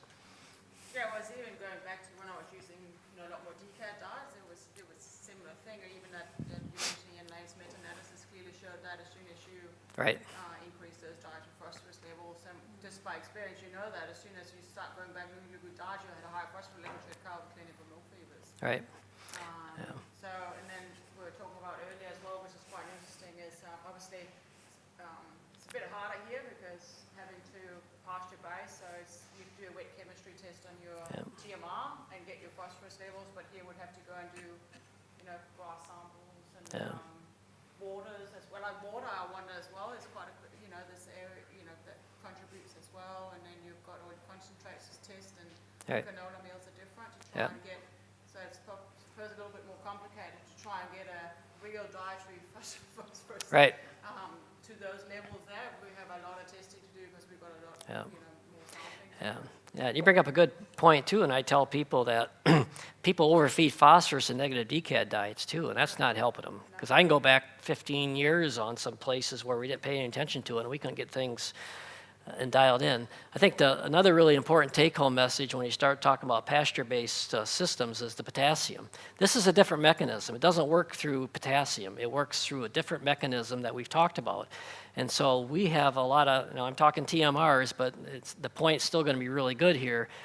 I get TMR analysis back. We're at 1.8, 1.9% potassium, and they have very little milk fever. And if you didn't feed X-Zelit and you had that high of potassium, you'd have lots of milk fever. So we can get away with having higher potassium as long as we've got the right amount of X-Zelit in there and the right amount of phosphorus. It's a different mechanism and a different strategy. So to me, that's what's really cool, because a long time ago, I had some experiences where people fed some small grain silages that were really low in calcium. And back then I was talking about minimizing calcium. And all of a sudden, we thought we had the calcium and the phosphorus kind of dialed in, but he was feeding small grain silage. And basically he called me up and says, Rod, since we've been doing this, I thought you said low calcium works. We got low calcium in the small grain forages, but 60% of cows are down hard with milk fever. And of course, I was kind of young then. I says, well, that can't be true because you're low in calcium. He says, well, guess what? You're wrong. And I said, that's where you learn the cow is always right. We tested that small grain forage, and it was over 4% potassium. That was the trigger that did it. And that's when we started going through the evolution of going from low calcium diets to low potassium diets. But now we're at a different mechanism looking at phosphorus. And thank God there's not any more macrominerals to look at, right? Because I don't have enough time to figure all that out. But I think that's what's really good for your systems over here is that it's not dependent on the potassium. Potassium can kind of do whatever it's going to do. Other questions? I'm not sure if I got... That's the dosage of the phosphorus. Yeah. Yeah, we can get them. We can get them to you. Yeah. Yeah. I do want to mention this, and this will be the last slide. I'm gonna go eat, but you know, all the years going out on farms, and basically farmer says, "Oh, what can I put in my feed to fix things?" You know, and there's nutrition's really important, but transition cow success is a puzzle. There's lots of moving parts, right? There's the nutrition part of it, there's the environmental part of it, and there's the management part of it. When we get some of these big confined dairies in the States, you can have things dialed in perfectly, but if they're overcrowded like crazy and the bunk management and bunk space is not good, that's going to override anything good you do with nutrition. So we got to really make sure we do the best job we can with some of these environmental things or the management things. And I kind of call it the Fab 5 fundamentals, okay? You know, bunk space, cow comfort, pen moves, high fiber diet, fresh cow protocols. This is not easy on farms. I don't expect everything to be perfect, but we also need to understand what role these things could be playing. If we got the nutrition right, but we don't have some of these things right, the nutrition's not going to work. If we got these things right, but we don't have the nutrition right, you know, it's not going to work either. So it's a puzzle. Try to put all these things together and consult on farms. But I tell you, farmers around the world have just done such a great job of, you know, looking at bunk space, cow comfort, pen moves, high fiber diets, fresh cow protocols. We're just getting better and better results. And so when it comes to dietary mineral manipulation, we want to minimize hypocalcemia, but we still got to have these things working in line here. And we want to prepare that fresh cow to respond to the high calcium demand. And again, I just kind of keep talking about the 7 macrominerals. Don't forget about phosphorus, and less is more. So I like Martin, you like my puzzle there? You're sitting there on your... Yeah. There's going to be plenty of opportunity.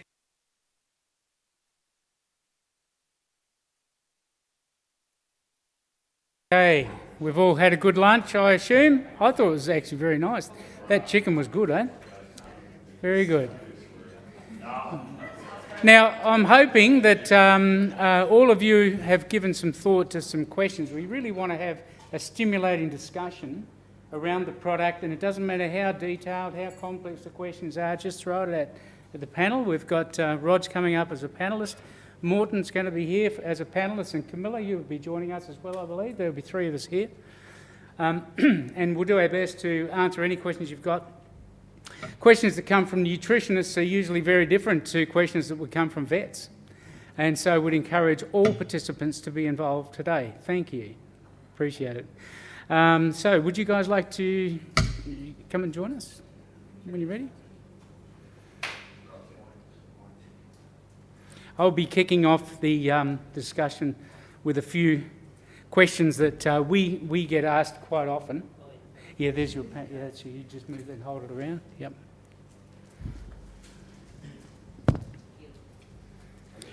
Well, before I kick it off, does anybody want to start off with a question they might have in regards to what you've heard from Rod today? Target macro levels. Just want to go over those again. No. Here's where we kind of target things. Starch, fiber, The potassium, like I said, is kind of minimal importance, but the calcium, phosphorus, magnesium, and sulfur is kind of where we target. Yeah, so we've seen scenarios, and again, you kind of learn a lot as you kind of go through this, but when we've seen early on, as we thought it was more of a calcium binder, here's what happened.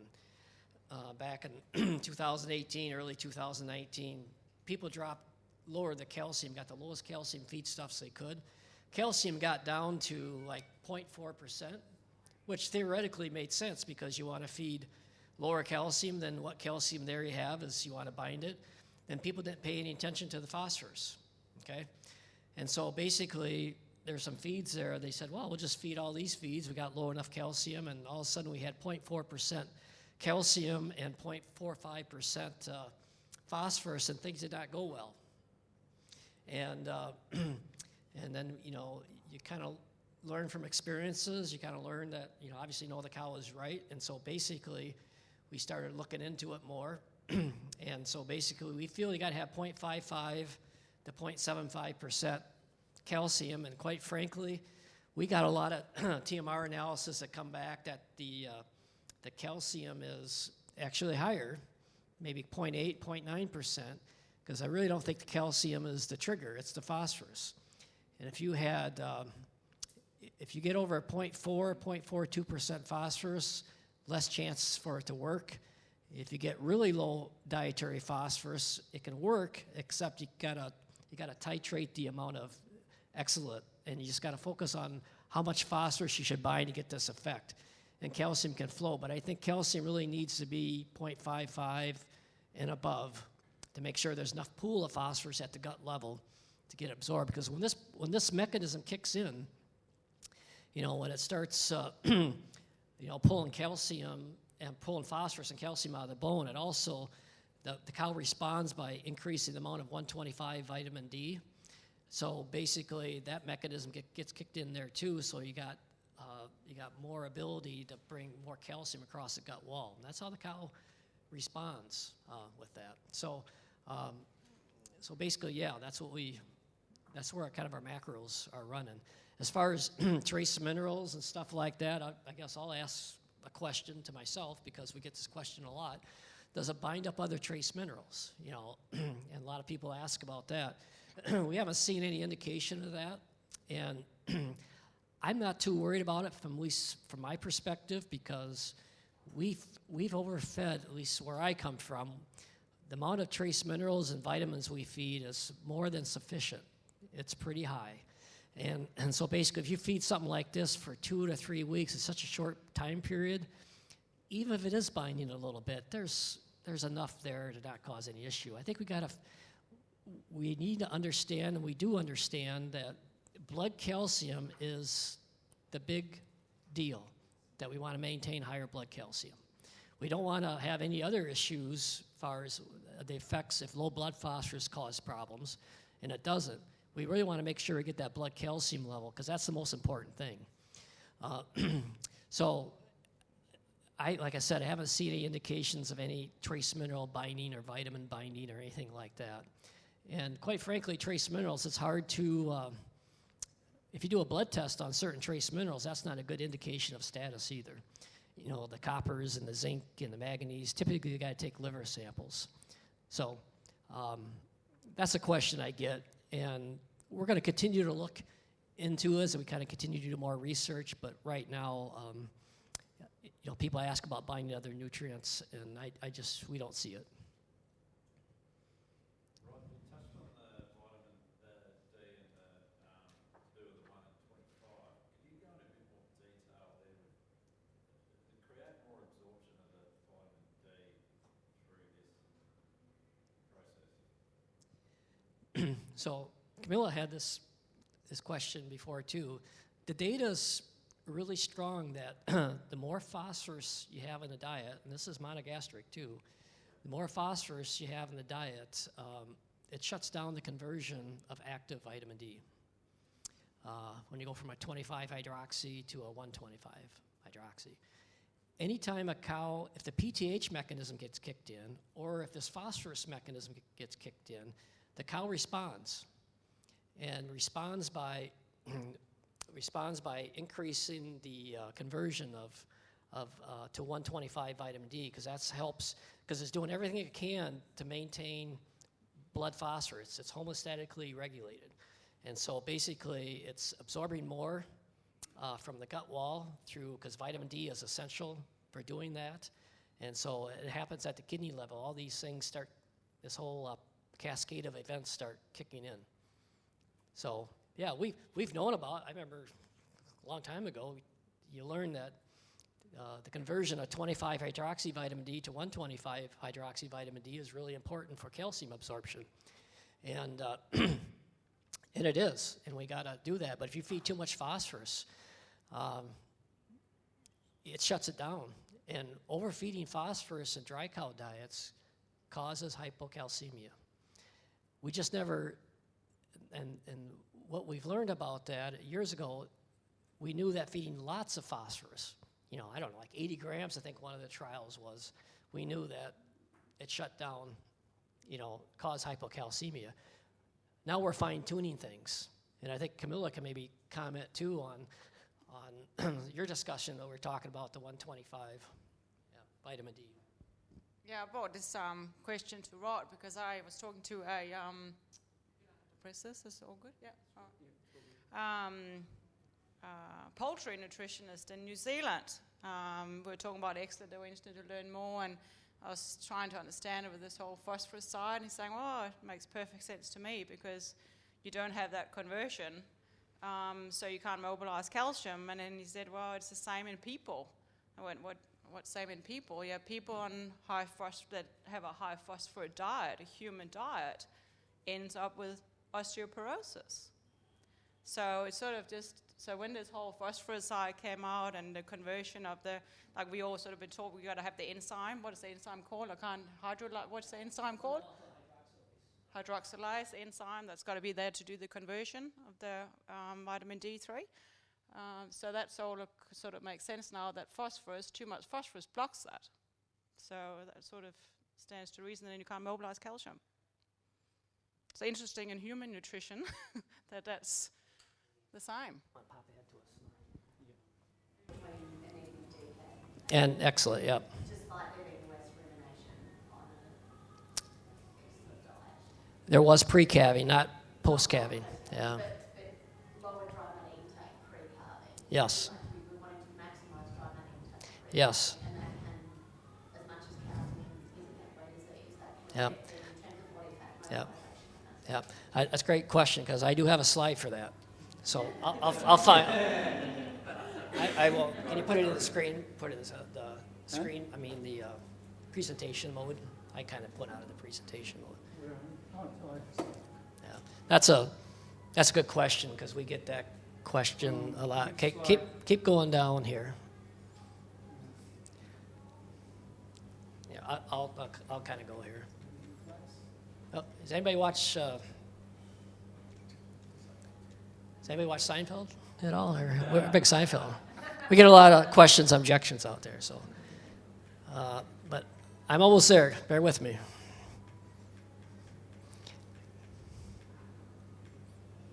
Okay.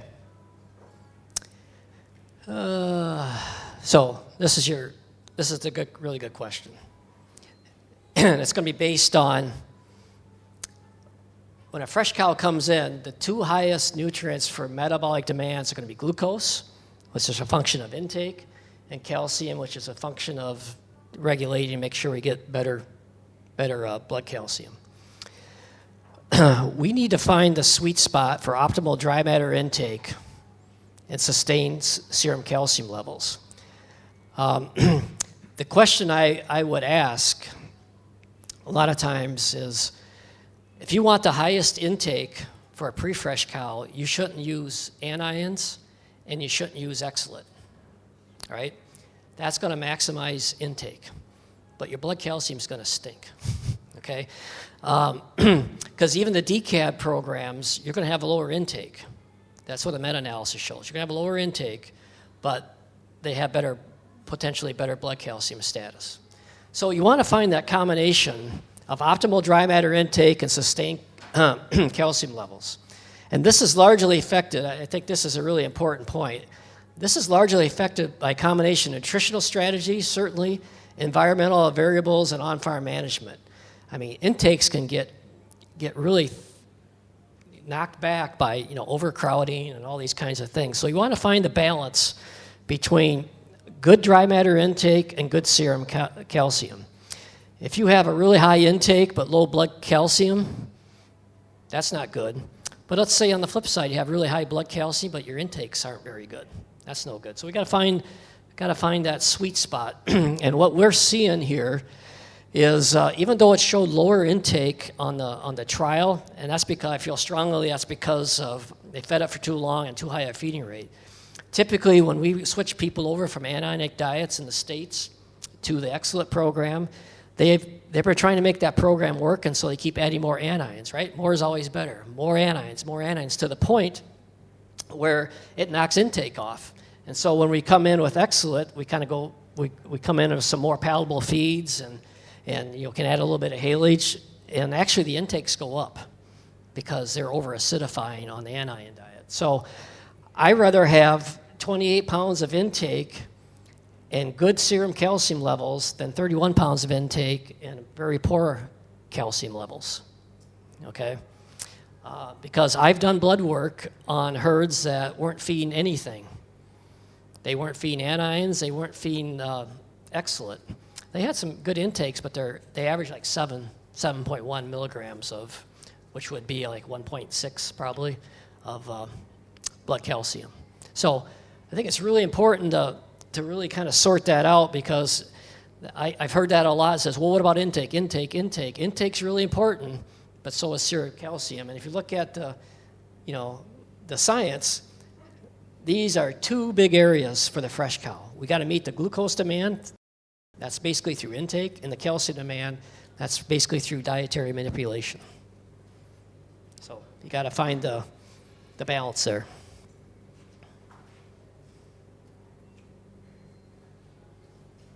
Target exposure time. What's too long and what's too short? Yeah.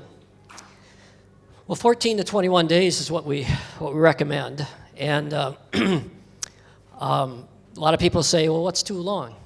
And we don't have a definite date. I think it really depends on how much you're feeding. I kind of use 30 days.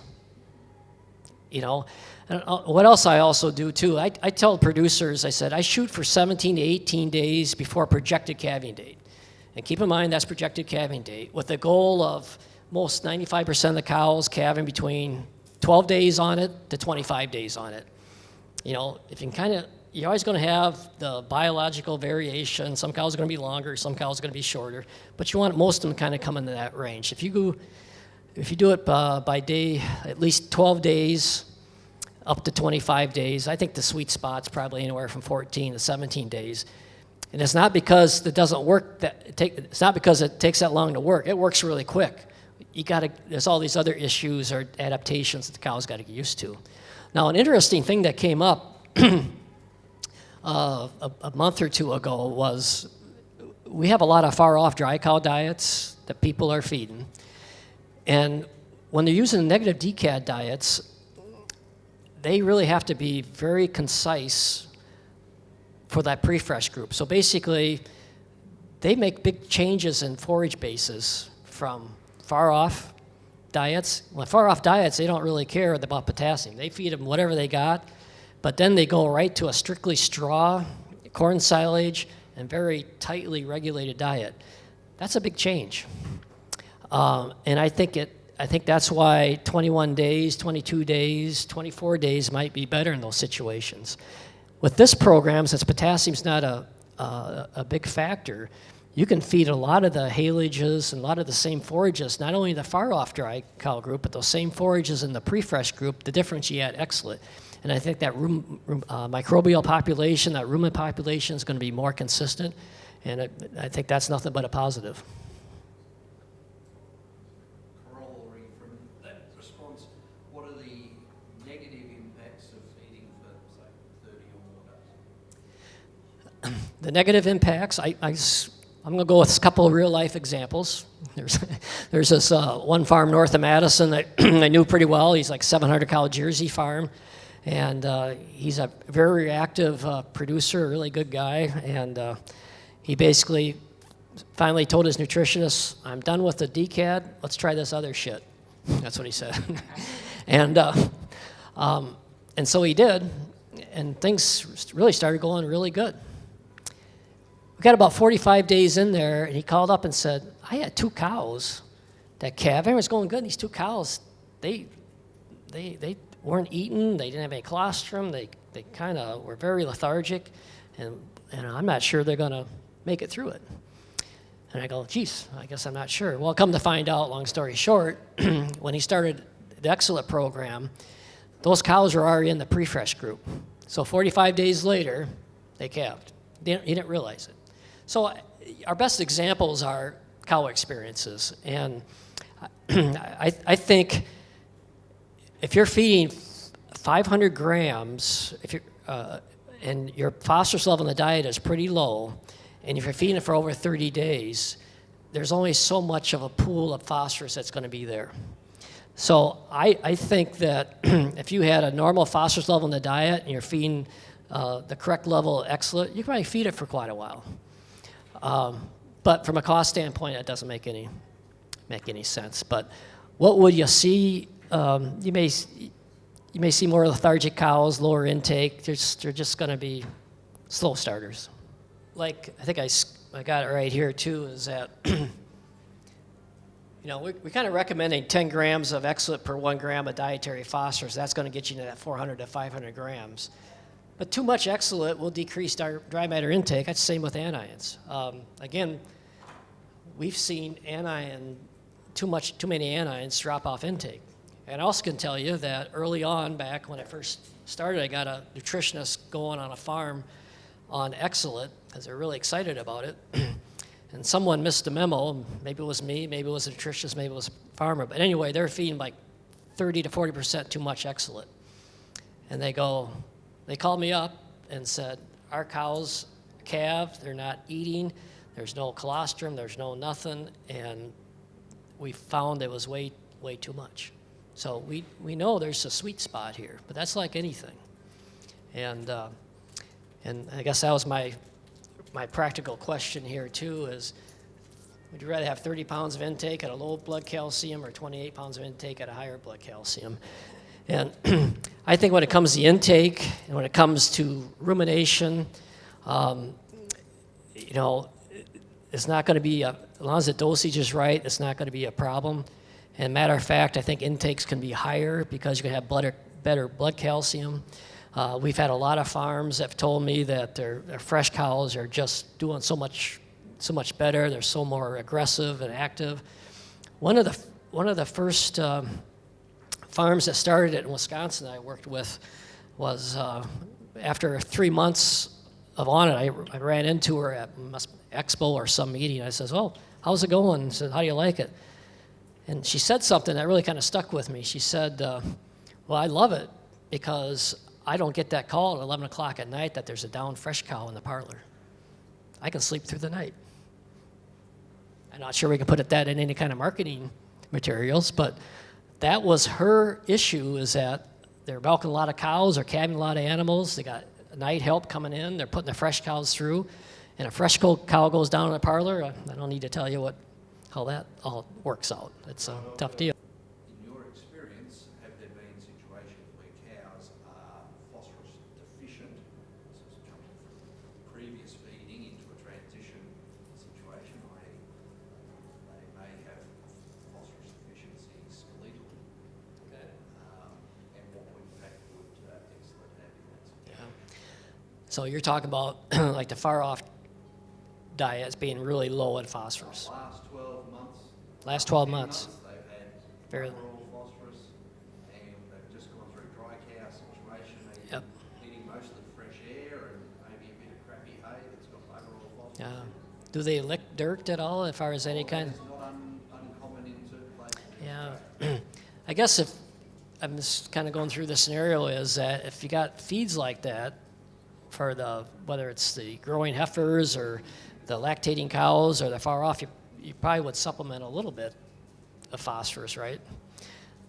Having said that, if you got that low of phosphorus in your forages and your feeds, and you can mimic like the Grunberg study, that's 0.16 or 0.18, as long as those feeds are highly palatable so we don't lose the intake part of it, I'm not sure I would use anything. I think it's pretty clear that if you can have lower phosphorus in the diet, and but we typically can't get below 0.25, 0.26. And I think you just got to kind of do an analysis and see what the phosphorus level is. Just on that, just comment on that, where we had bit of trouble and we couldn't quite understand, and I think goes back to your question, Mark, down in Tassie, where we had the dry cows on brassicas, or which is obviously very low calcium and low phosphorus, basically since dry off and then right to the point of just going into the, you call our springers, our pre-fresh group. And we got milk fevers. I just think there was just a depletion. Where there's a depletion, I was trying to find out how long does it take. Can you actually, because they're actually on a low calcium, low phosphorus diet for 8 weeks. And we got milk fevers. So what we decided to do is we'd put in some in the far off dry period when they were on brassicas. We put in some mineral licks with a bit of calcium, bit of phosphorus, and that turned it around. The following season, when we had a bit of a disaster, and then we gave them a supplement in the far off dry period, and then going back into an X-Zelit program with no supplementation, and that worked. And every so often you run into some situations where you get some different agents or some different stuff in the grasses that can chelate calcium too, and there's a couple of situations we run into years ago that everything is going really good, but there must have been some kind of mycotoxin, or I think T2 toxin may have some effects on the PTH mechanism or the calcium balance mechanism. So once in a while you get some oddball stuff like that. So, straw, we've seen straws for the most part work really good, but once in a while you get some straw in there that just, for no reason, you have a big uptick in milk fever. And this is before X-Zelit. Yep. Yep. Tests perfectly. Cow toes that test is rubbish. Right. Can't read. That's true. Yeah, they can't read. Yeah. Yep. Go ahead. Is there any negative impact? I'm sure you but is there any negative impact from pelletizing? Any negative impact of pelleting? The X-Zelit. No, there's people that do it, and typically it's going to be smaller farms, and so basically you may do like a 6 or 7 pound feeding rate, and 15% of it could be, 15 to 20% could be X-Zelit. There should be no effect on the effectiveness in pelleting. That's a good question. Yeah, as we started doing that. We don't see it a lot, but there's certain markets you'll see it. When years ago, we used to walk through, back in the early 2000s, we were talking about rumen acidosis, subclinical rumen acidosis, and so more fiber. So you go look at these TMRs, you walk through the barns and stuff, and they got all this nice long fiber in there. God, does that look great? Plenty of fiber. But the key is coming back the next morning and looked at what's left over. It's nothing but long fiber. They're not eating it. So they're getting a really hot diet. So the moisture level and the particle size is really, really critical. And then the sequence of ingredients and the TMR maintenance. And we feed smaller batch sizes of pre-fresh cows. And some of these people got these huge mixers. And they're trying to mix a small batch size. And that doesn't work very good either. So this kind of goes to the point you were talking about before is, we don't want to get separation, and you can get it if you don't have things mixed right, and the pellet really helps, kind of keep everything together. So to me, there's the 3 T's, too much, too long, and the TMR that are kind of the top things to look at, because we've been doing a lot of wet chem TMR analysis over in the States, and when we know when they're not feeding enough, they call up and say, hey, things have been going really good. Now we're all of a sudden having milk fever, and I'm positive we're feeding the right amount. Well, we do a TMR analysis, and we can use aluminum as a marker to determine if there's the right amount of X-Zelit. And you find out they're not putting the right amount in. And there's a lot of things going on these farms, and I get it. But on the other hand, I've seen people put too much in too, and the aluminum's too high. So we got some pretty good markers or some guidelines now to make sure in that TMR quality control. And I'm not saying it's easy. It's hard feeding cows and mixing it right and making sure every bite counts, because the cows are cows. They're going to nose through things, and some cows eat more than the other cows and stuff like that. But you got to be close. Hey Rod, just testing how much is going in, because it's been really hard to determine when farmers are using the product or it's gone in through other mixes, how much is actually in there. What aluminum levels are you chasing? Oh, in the pre-fresh TMR? Yeah. 3,500. Yep. Yeah. We've seen it range from 300 because the nutritionist took the wrong bunk sample, did the heifer mix. And they weren't feeding that one, so that's kind of supposed to be a joke. But so we've seen it up to 7,000, which is pretty high. I think we gotta again. It's all about not only the dosage, but the length of time they're on it. So I say 3,000 to 4,000 is a good range to be in. 3,500. We know when it's below 2,000 or 1,500, we know we're not putting enough in. When they get above 5,000, we know maybe it wasn't mixed right, and they got a hot spot where they grabbed there, or it's, it could be a number of reasons putting too much in. But I'm not seeing us. I've seen as high as 7,500, and that's pretty high. So what we're looking for, whether it's 3,800 or 2,900, what you're looking for is consistency too. And when you get that consistency, it works really, really pretty good. I take a lot of samples on herds where things are going good, just to see what those numbers look like. And the reason we do a lot of TMR samples is on some of these really big herds are just starting up, because these big herds, and they're really good farms, don't get me wrong, but it says, hey, we got the perfect feeding system, everything's great, blah, blah, blah, we know how to mix feed. And, well, that's not always the case. So if they're going to use this product, we're going to check things. And it's not pointing fingers at anybody. Like I said, it's hard to get the feed dialed in just right, but it's really important to be in those levels so we get the results that we expect. And once we get those things dialed in, things work really good.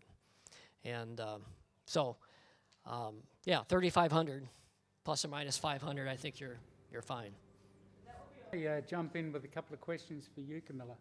Do you want to share that experience you had with University of Queensland, where they were using the product and they had some problems? Yes. This is in the early days. Remember that? Yeah. Yeah. Do you want to share the experience? Yeah, that was a complete failure. University of Queensland, Gatton, I consulted them, took over from another nutritionist, was a very good nutritionist. Couldn't quite understand. We had the DCAT in there, and I still do a lot of DCAT diets, easier to manage in TMR system, which this one is as well. Lots of milk fever, probably on the point of maybe 8-9% clinical milk fever. Switched them over to X-Zelit, thought that was going to probably do the job, and pretty much had the same outcome. So I just went back to the history of the heifer diets, the lactating rations, and really had been underfed for the size of the animals. Calcium, phosphorus, magnesium was, in my mind, underfed, even as calves, the whole way through these animals' lives. So I don't know, it's hard to find, sort of how long it takes. Maybe the veterinarians in this room can help us identify how long does it take to build up bone or, decent reserves again. I don't know. What we did was I fired up the diets right from calves, right through lactating, even far off dry cows, pump them full of calcium, magnesium, and phosphorus.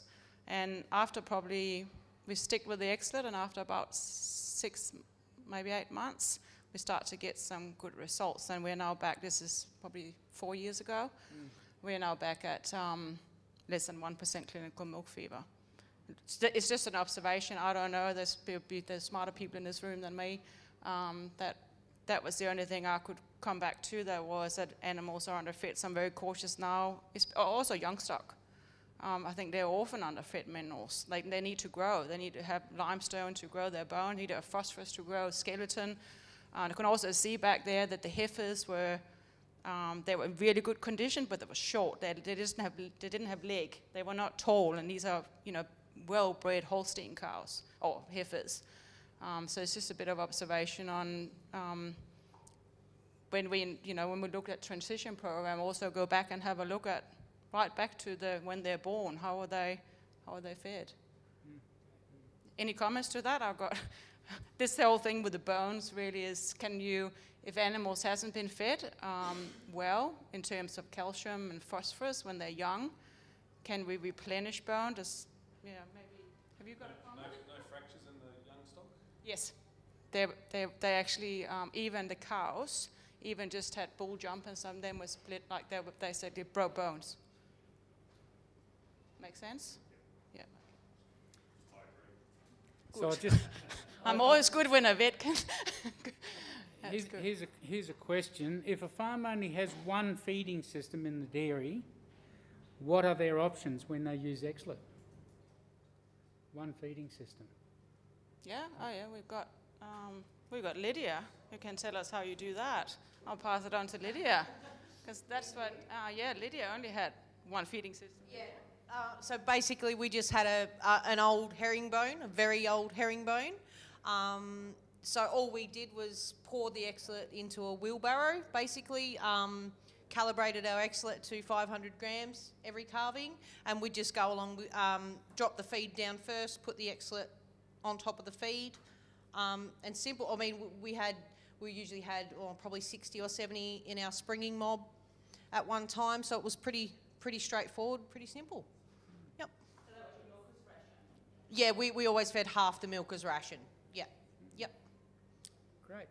Any more questions? Sorry, Camilla, what's the lowest amount of grain that you've effectively diluted that 500 grams in without rejection? Oh, look, when we first brought them into the dairy, we'd often start on 1 or 2 kilo, to build them up to the 3. That never seemed to be a problem. They never had an issue with eating it or. 500 grams of X-Zelit on top of the. Yeah. Manually top dress it.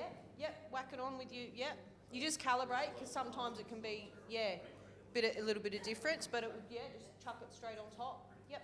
2 kilos. It just tastes like chalk, but it's still something that's a bit different. Camilla, Yeah. so it should be 400 grams or 500 grams? I now have to go and check your phosphorus levels, Margaret. You've always told me 400, so... You've been on 400. For the thing was that, this has been very enlightening, because I was like what Christy said, and when you said that, someone said to me, and that was me, I said to you, this binds calcium. Nothing much else, a little bit of phosphorus. But now we understand that a little bit better. So, so we've been at 400 grams on the farms down in quite a few of the Tassie farms. For the fact that you're a low calcium diet, so that was my reason for going 400. Was your big... We don't have Holstein cows. Yeah, and you're also smaller intake, so there's obviously a difference for a cow that's, what would your cows weigh in the 500s or 550 or something versus a 700 kilo Holstein cow. We learned on the Jersey cows too. Jersey cows obviously have lower intake, and we've had really good success with them. But if you try to feed 500 grams at a 10 kilogram Jersey intake, I mean, we see some issues once we get that titrated down. It's really worked good, and Jersey farms obviously are more susceptible to milk fever. We've had really good results, but we're really getting dialed in on their intake and the phosphorus level in the diet. And once we get that dialed in, things go pretty smooth. But then, even if we think we got it dialed in on paper, it's always good to do some TMR checks and kind of see where we're at and making sure everything matches up.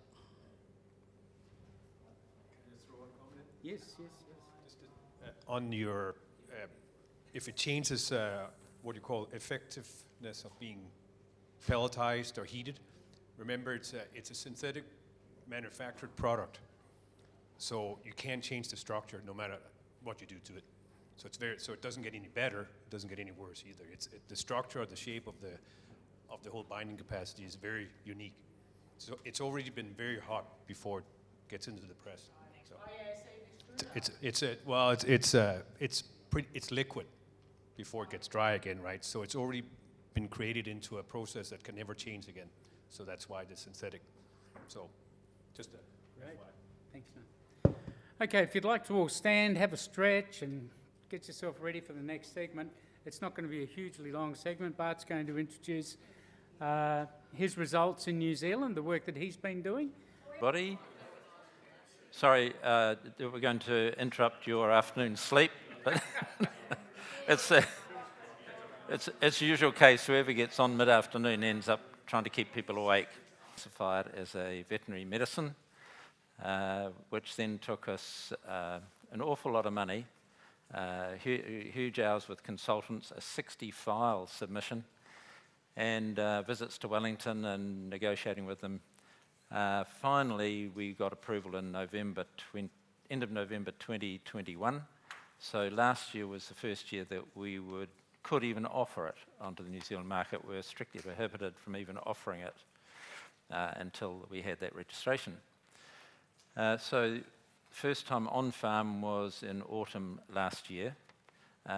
We don't have a big structure. The New Zealand structure is 3 people, me, myself and I, and we try not to have too many arguments, or staff meetings tend to be quite short. And of course, not coming from a farming background, I had 0 contacts. But having lived in New Zealand and knowing there are a few farmers around, we dug up a few through contacts and through guys that were building feed pads, which was very helpful. Steve and I had visited New Zealand farmers, one guy in particular who's become our first and very loyal customer. So this presentation I'm going to put together, or I have put together, has been kindly tidied up by Lydia. It was put together specifically for the Jersey conference, Jersey Cow Conference, which was end of March, down in the deep south in Invercargill, where they roll their R's, if you've ever been there. So the focus, as has been touched on, I think, by both of you guys, the Jersey cows are at least twice as prone to milk fever as other breeds. Of course, the Jersey guys are very proud about their breed and conversion of dry matter intake to milk and all those other things. But sitting behind the scenes is this ongoing milk fever issue.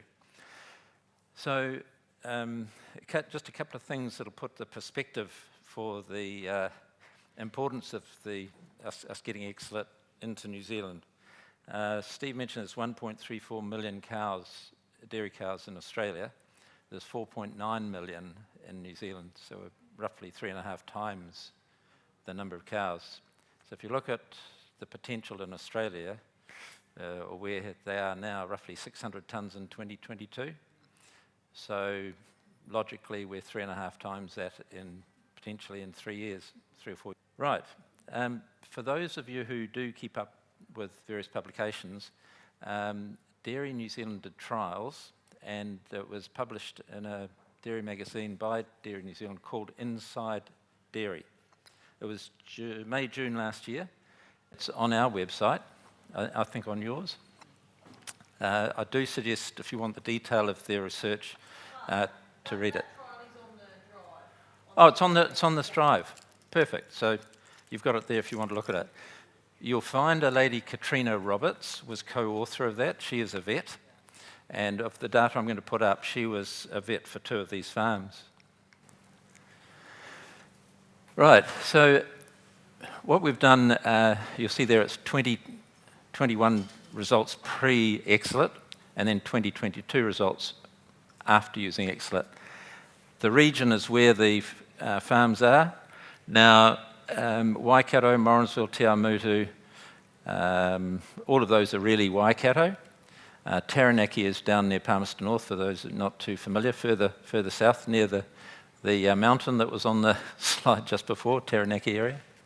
And Matakana is just around the corner from where I live. So the herd size and breed, 600J means 600 Jersey cows. So reading across, that guy had, I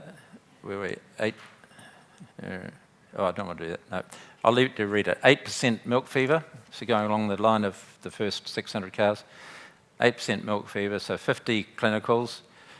The New Zealand, Dairy New Zealand say multiply that by 7 to 10 times for clinical. We've taken a very conservative approach and multiplied by 6 only. Sorry, 6 only. Sucks only. It's an old joke between these, yeah, right. So we ended up with giving us the 300 subclinicals. Now the total metabolic cost, because I was trying to focus strictly on milk fever, I didn't expand it out to give mastitis, metritis, LDAs, all those other things. But that metabolic cost does include all of those things per farm. I just haven't itemised them. So you can see we had interesting that we actually averaged, when you look at the average, it did work out at about 5%. Some were lower. The farm there at Te Awamutu with 1,100 Friesians, that was a farm that the woman Katrina Roberts put us onto. Now that guy only had 3% milk fever, but he had quite high mastitis. His main thrust was that he doesn't have the staff to look after sick animals. And 3% of 1,100 was, and the multiplier effect of that, basically gave him too many headaches. Following his calving, he told me just last week, out of his 1,100 cows, he had 2 assists. And I said, what about the rest? What about the other issues? No. So his concept was that the cows went into calving a whole lot stronger. By the way, previously he'd used a DCAD designed by Katrina Roberts, the vet, or the vet cum nutritionist. And she said, if you want to get better, you're just going to have to go to X-Zelit. We've played around with this for the last 2 or 3 years. The only thing that'll deliver more is X-Zelit. I'll qualify that she has no financial interest from that sale. His great gain was that if you look at the post figure there, he goes down from 30 cases to 12. So he's just over 1% milk fever with the customary multiplier. The time savings, the ease of calving, he's a very forward-thinking guy, so he's got all his cows with collars, and he's got these virtual paddocks where he basically runs his farm off the laptop sitting on his kitchen table and releases cows into other areas. He doesn't have manpower to go around chasing sick cows. While he was delighted with the reduction in milk fever, I was a little concerned because at 3% that's still quite low. How he was really going to get a good bang for the buck, I was somewhat nervous. You can see, in fact, his metabolics went from 71 grand down to 17. So he's absolutely over the moon, and I saw him last week and he says, anything I do for, well, I said, anything we need to do for you? And he says, don't ever bloody run me out of X-Zelit. Pretty much every case, you'll see there's one there, 17% milk fever in Morrinsville. That farm has the most hideous level of calcium in its pasture at 0.2, which is almost off the bottom scale. Camilla, you might remember we brought you in with that, and Woody, you visited this farm. We were brought in very much as the ambulance at the bottom of the cliff. They were 3 weeks off calving, and we're going, how do we deal with this? So we had to do, if you like, an approach we didn't really want to do, which was get DCP into your cows as hard and fast as you can for the next week. Then you've got to stop that and go on to the X-Zelit with 14 days pre-calving. And we just, fingers crossed, we just need to hope for the best. While it wasn't the same result as we got from the other farms where we got down to some 0 cases, you'll see nonetheless, we took them from their 17%, so a third of that, what are we down to, about 5 or 6%. I was disappointed. That's another Katrina Roberts farm, so she again said, the only way we're going to get on top of this is if you try X-Zelit.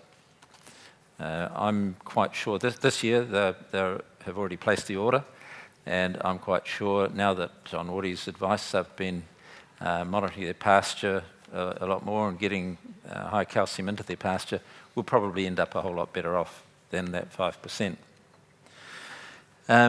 I'd also just like to hit on the subject of feeding levels. I know, Rod, you mentioned about too much or too long.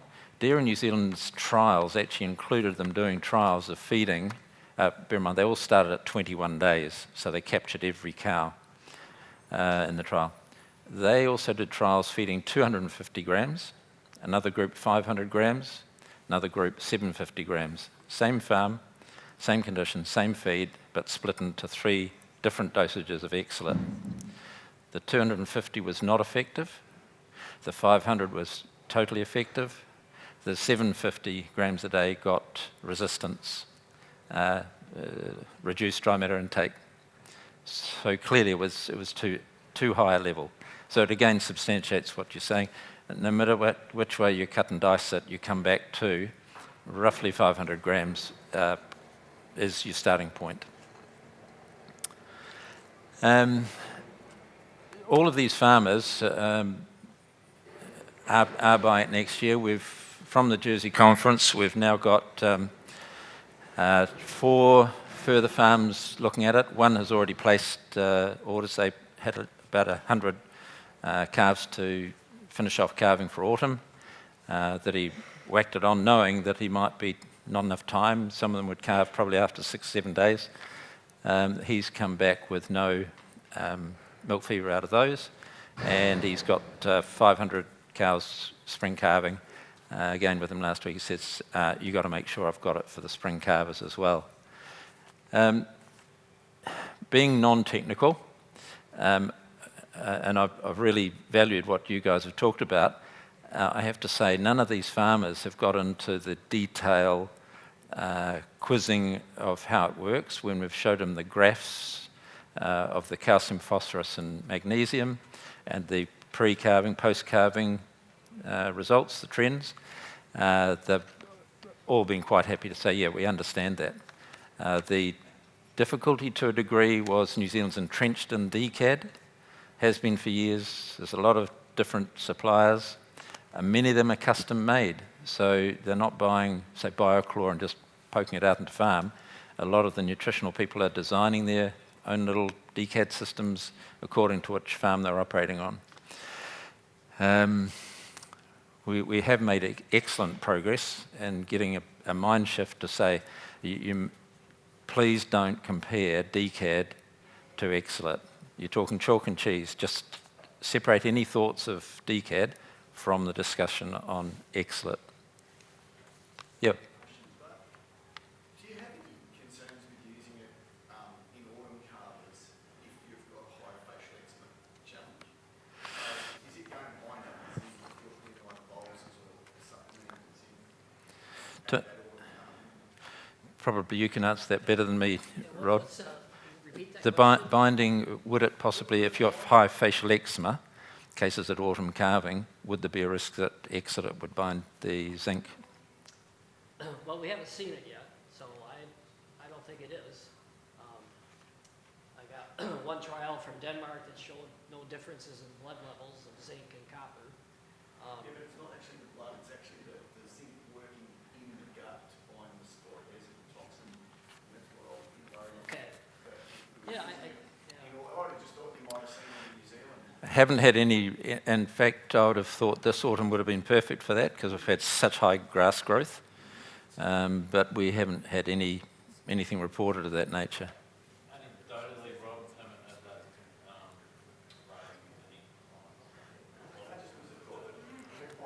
bloody good. And you're using the zinc to bind the sporogen in the gut, like not actually the blood level is pretty much irrelevant. I just wonder if potentially you could be. But are you providing, 70 grams of water as an oxide to transition there? Well, if you're putting boluses in, yes. Because if they're grazing, that's what one of the advantages Yeah. of the cell is you can have the cows grazing while you're transitioning them. And so if you've got them grazing and transitioning, you might want to think about putting a zinc supplement in bolus. And then if you're then giving them X-Zelit, anyway, I'm just thinking out loud. Zinc zinc The bolus for zinc is for. for facial eczema. For facial eczema prevention, you probably wouldn't get it in the States. No. It's a spore thing from the pasture. To answer your question, no, hasn't come up. I guess one of the funny things that does happen when you're talking about this, people see it all referred to as synthetic zeolite. And I've had a number of people say, oh, so zeolite, so that's like the kitty litter stuff, eh? We could just use that, eh? Oh, no, if I poke a bit of that in, we'll be fine. I say, yeah, if you want a few dead cows, that's a great way to bind up everything. So, yeah. Well, yeah. It saves an awful lot of issues on the farm because your cows are dead, so you don't have to milk them, you don't have to do anything. There's one classic case here that I want to point out to you. See the Taranaki one with 600 Jersey cross, running at 7% milk fever, 40, and he went down to 7. I rang myself, it's a bit of a puzzle because the other guys seem to be going to 0, unless there's a reason behind it. Why are we sitting at that? Sure, yeah. He said, I got down to the last 30 or 40 springers for calving, and I thought, I've had a guts full. It's just so bloody difficult to manage feeding just a few of these. And I said, but you've got a portable trough, haven't you? Oh, yeah, but, I'd sort of got to the end, so I thought, nah, we're going okay, I'll just stop the X-Zelit. So we just won't run those last ones. So out of 30 or 40 cows, he got 7 milk fevers. I went, yes! So I said, I guess you won't be doing that again. You trust a Kiwi to try a shortcut, eh? When I put this slide up, the net, if you look at the bottom there, I'll just qualify this a little bit.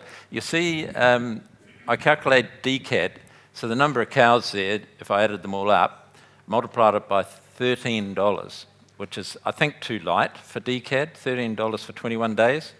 Anybody got comment on that?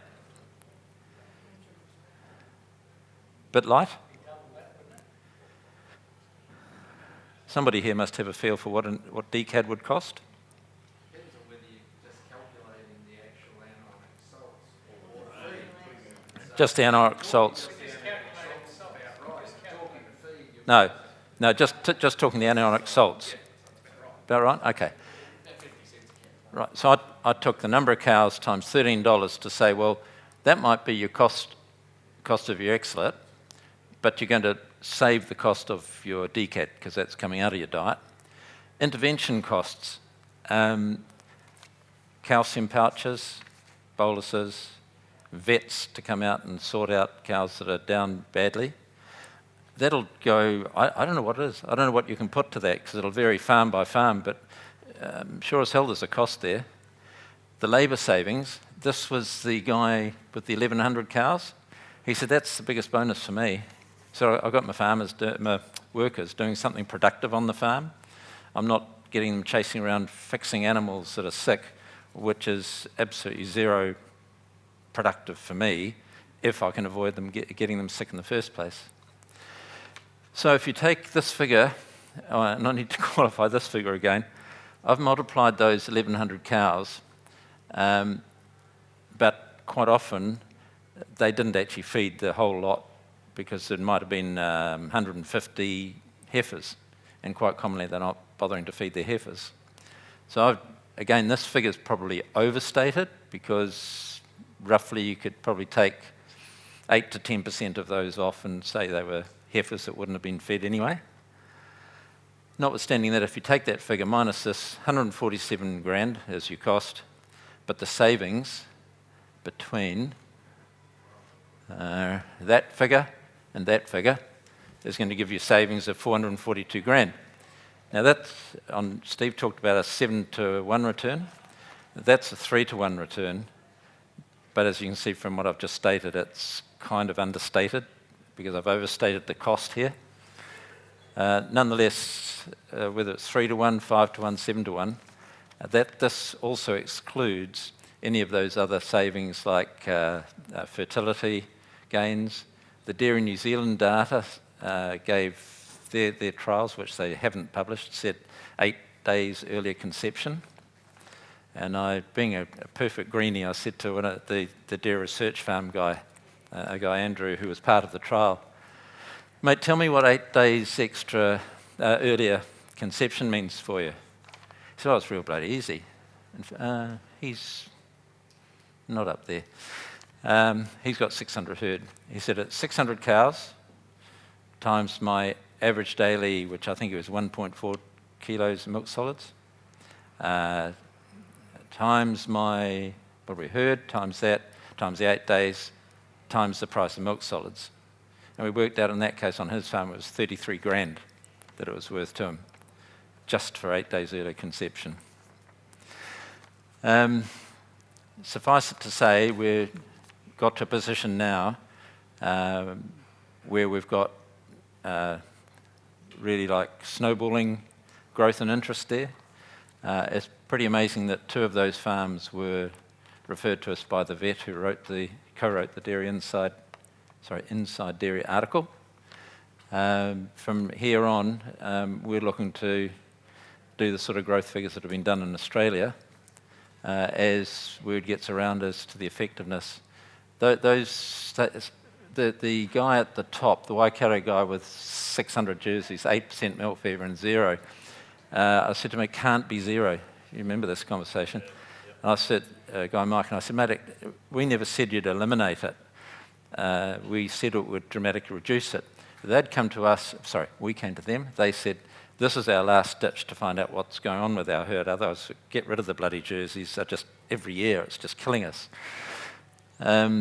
We thought we'd reduce it. And when he said 0, I said, no. Are you sure about this? We never said 0. I don't want to say 0. And he said, no, I'm telling you 0. And so what no, nothing. So we went through it all and he said, actually, we did have 12 real bad problems. And both Woody and I go, oh God, here we go. Now comes the truth. He said, yeah, we had 12 assists.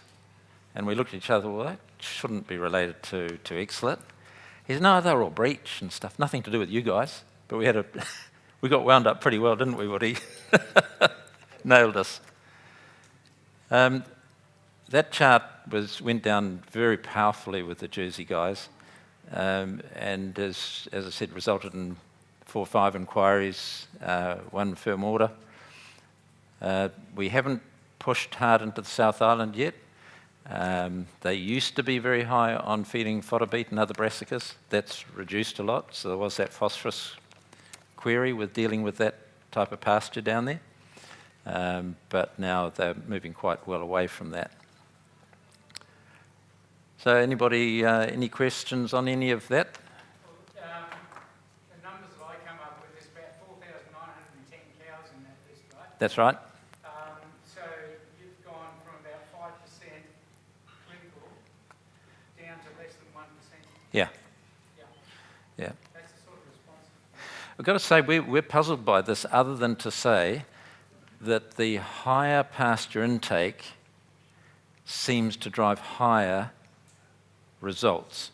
I know it sounds a bit double Dutch, but the higher the pasture intake that the cows are on, the lower we seem to get the milk fever numbers by feeding X-Zelit. So it seems even more effective the higher the pasture intake is. And of course, New Zealand's probably, I would think, globally the highest pasture intake dairy country. Incidentally, sorry?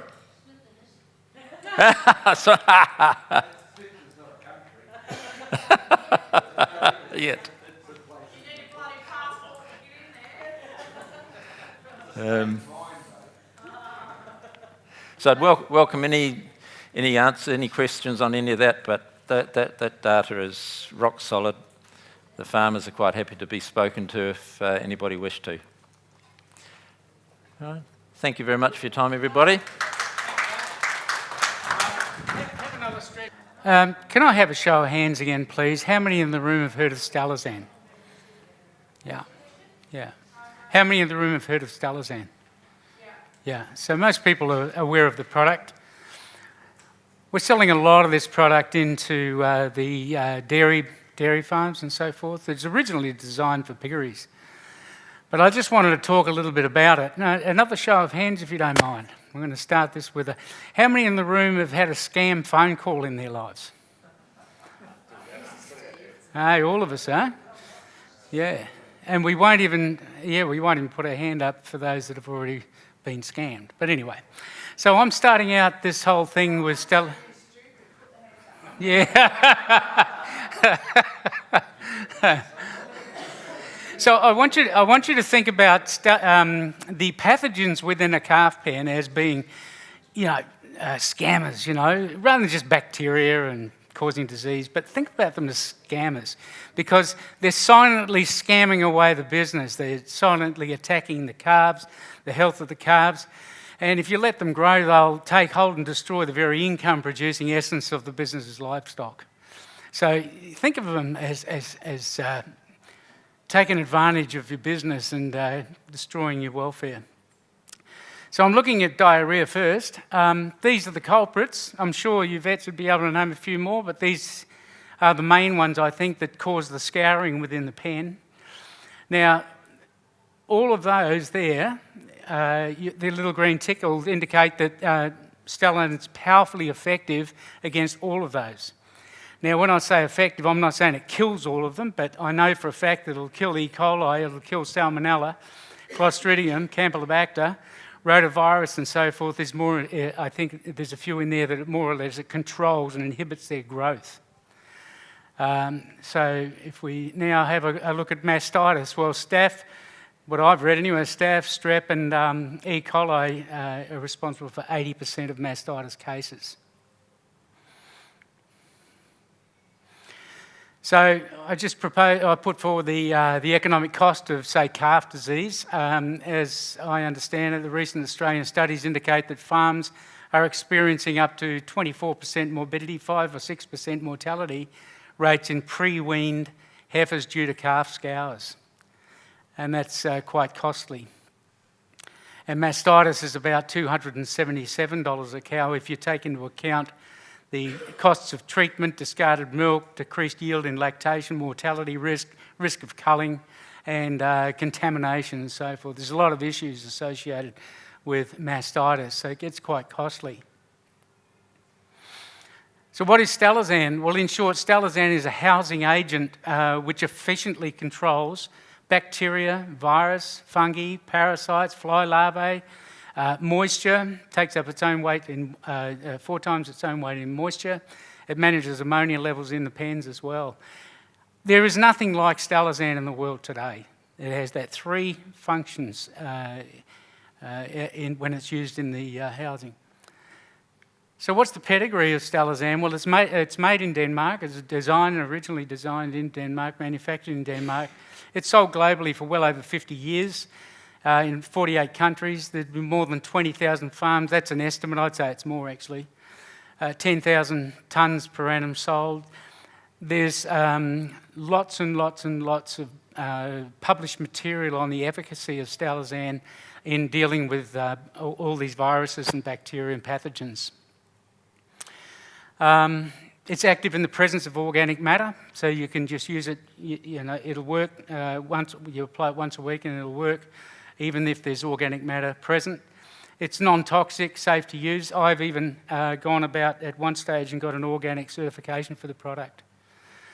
You can apply it with the presence of animals. It's active for 7 days. It's a powerful drying agent, and I'll show you some information there. And it's safe on the environment. It's not corrosive on the equipment. So the mode of action, stelazine actually works as an absorbent, and it attaches a wide range of pathogenic organisms to its surface. And it's not like a chemical, and it remains active even in the presence of the slurry or the organic matter, as I've said. Now, the key functions, really, it is a game changer. It's a powerful tool. If we look at the importance of low pH, you'd all be aware of how important pH is in controlling bacteria. And so if we look at the pH of 10, between 10 and 4, that's the survival range of pathogenic bacteria. Okay, so anything alkaline up here has an impact, but I will talk a bit more about that later. But stelazine has a low pH of 3.5, so it's below that. So you've got the pathogens attaching themselves to the stelazine product with a low pH, and it'll either destroy the pathogen or it will just simply inhibit and control its growth. This is another very important area, and that is the sebum layer being a fatty acid. It's a protective layer. It keeps the skin moist, it keeps the skin flexible, and it possesses a level of antimicrobial activity, protecting the animal from disease. But what happens with high ammonia, limestone, high pH products, hydrated lime and so forth, it has an impact of breaking through and destroying that sebum layer, and it leaves the animal vulnerable to infection. And if you think about mastitis and so forth, you know, you've got damaged skin, and teat lesions are where bacteria like to colonise. So you want to protect the udder, particularly in the area. This is a trial that's done, proving it demonstrates that stelazine has a wonderful capacity for taking up its own weight in water or moisture. So what we're looking at here is 2 tubes, both the same levels of stelazine in them, right? And you'll see that they've both got the same levels of water. The only difference between those two, that one there and that one there, this one's got ammonia in it. So you put stelazine in a tube with the water level in that, no ammonia, it just sits there like that. But the minute there's ammonia in it, it takes up that 4 times its own weight in water. So it keeps the litter drier for longer. And it's a wonderful support to keep bedding drier.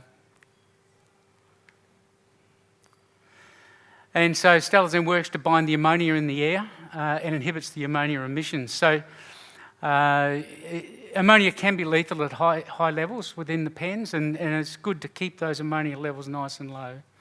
I did a fairly comprehensive trial with the Ingham's people in one of their brawler sheds, and I'd go in there every week for 6 weeks. It was a 6-week growing period, and the first thing I did when I got there was I would have a Dragon meter, and I'd just walk the level of the shed from one end to the other, because they've got ventilation up and down the sheds. And so as soon as I walked in, I'd be getting readings of 15, 16, 17, 18 ppm.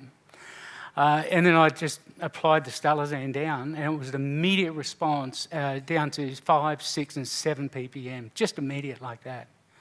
So it has a huge impact on reducing ammonia. The EPA has done its evaluation on the product back in 2005, toxicity study. It's non-toxic, no side effects, humans and animals.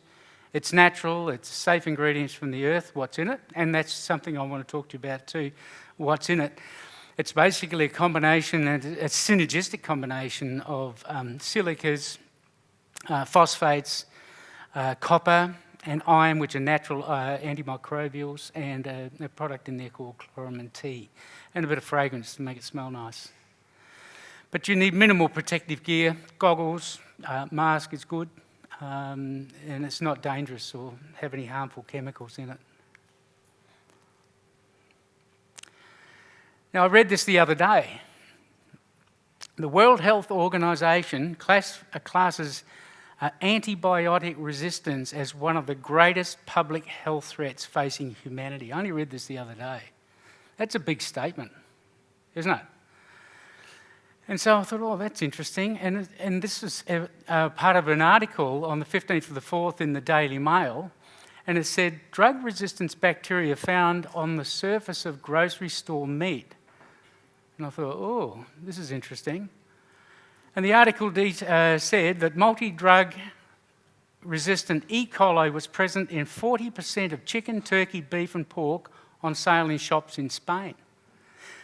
These superbugs have the ability to evade drugs and pose a threat to people. This is the sort of article that people are starting to read about. Scientists say that antibiotic resistance is reaching dangerously high levels around the world. So I just want to show you the results that was done a number of years ago on stalazan on this multi-resistant E. coli strain. Okay, so what we have is a hydrophobic grid membrane system test. That's stalazan there at 100 grams per square metre. That's what it looks like. The tiles were sterilised with ultraviolet light before they were inoculated. The disinfectants that they used in comparison to stalazan, that's control replicate 1 and there's also controller replicate 2. After 24 hours, after inoculating the tile surface, they were swabbed and you can see there was still E. coli on those tiles. And this literally blew them away when they got this result. That was stalazan. Exactly. That just totally wiped the E. coli strain completely after 24 hours. And that's pretty impressive.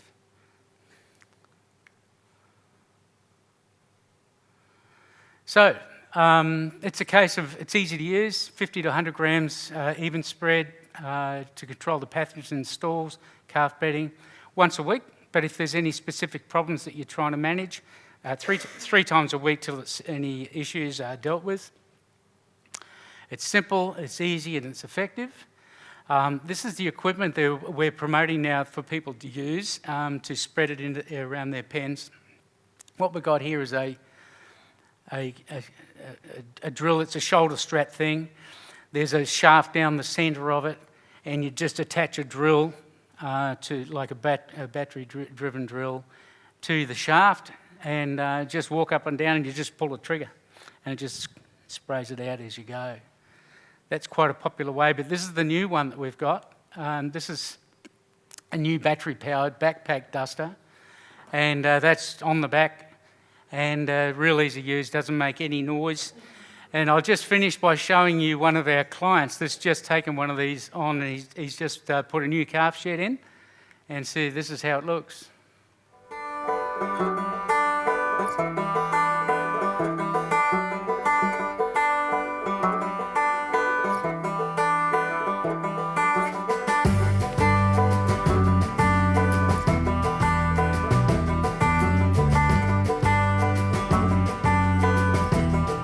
It's a very quiet machine, so the animals are not scared or shocked by the noise.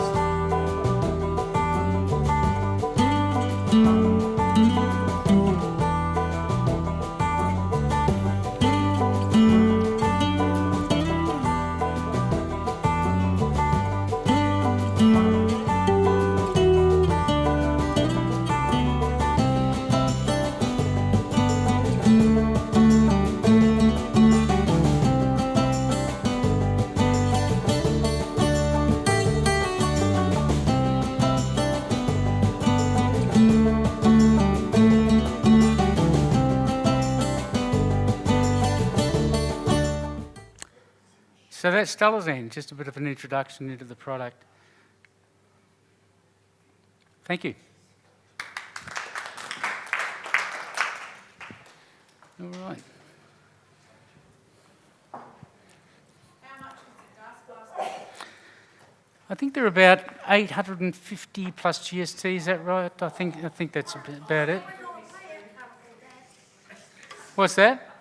I'll stick with your dog scoop. Your dog scoop. Yeah.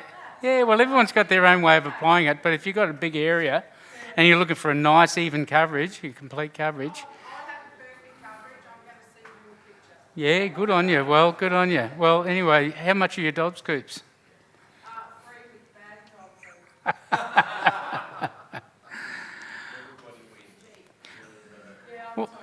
Well, that pretty much concludes today, and I just want to thank our guest speakers for coming along today and sharing their knowledge and experience. Much appreciated, guys, very much. We've got, this has all been recorded today, so we'll have that available for anyone who wants a copy of today. And we've got on our little discs here, so we've got some, testimonials of people using the product. Cornell trials are on here. Okay. Yes, yeah. So Rod's PowerPoint will go on here as well. We'll organise it anyway. We'll do it later, huh? Okay. All right, well, thanks for coming, everybody. I hope you enjoyed it and you got a lot out of it, and let's stay in touch.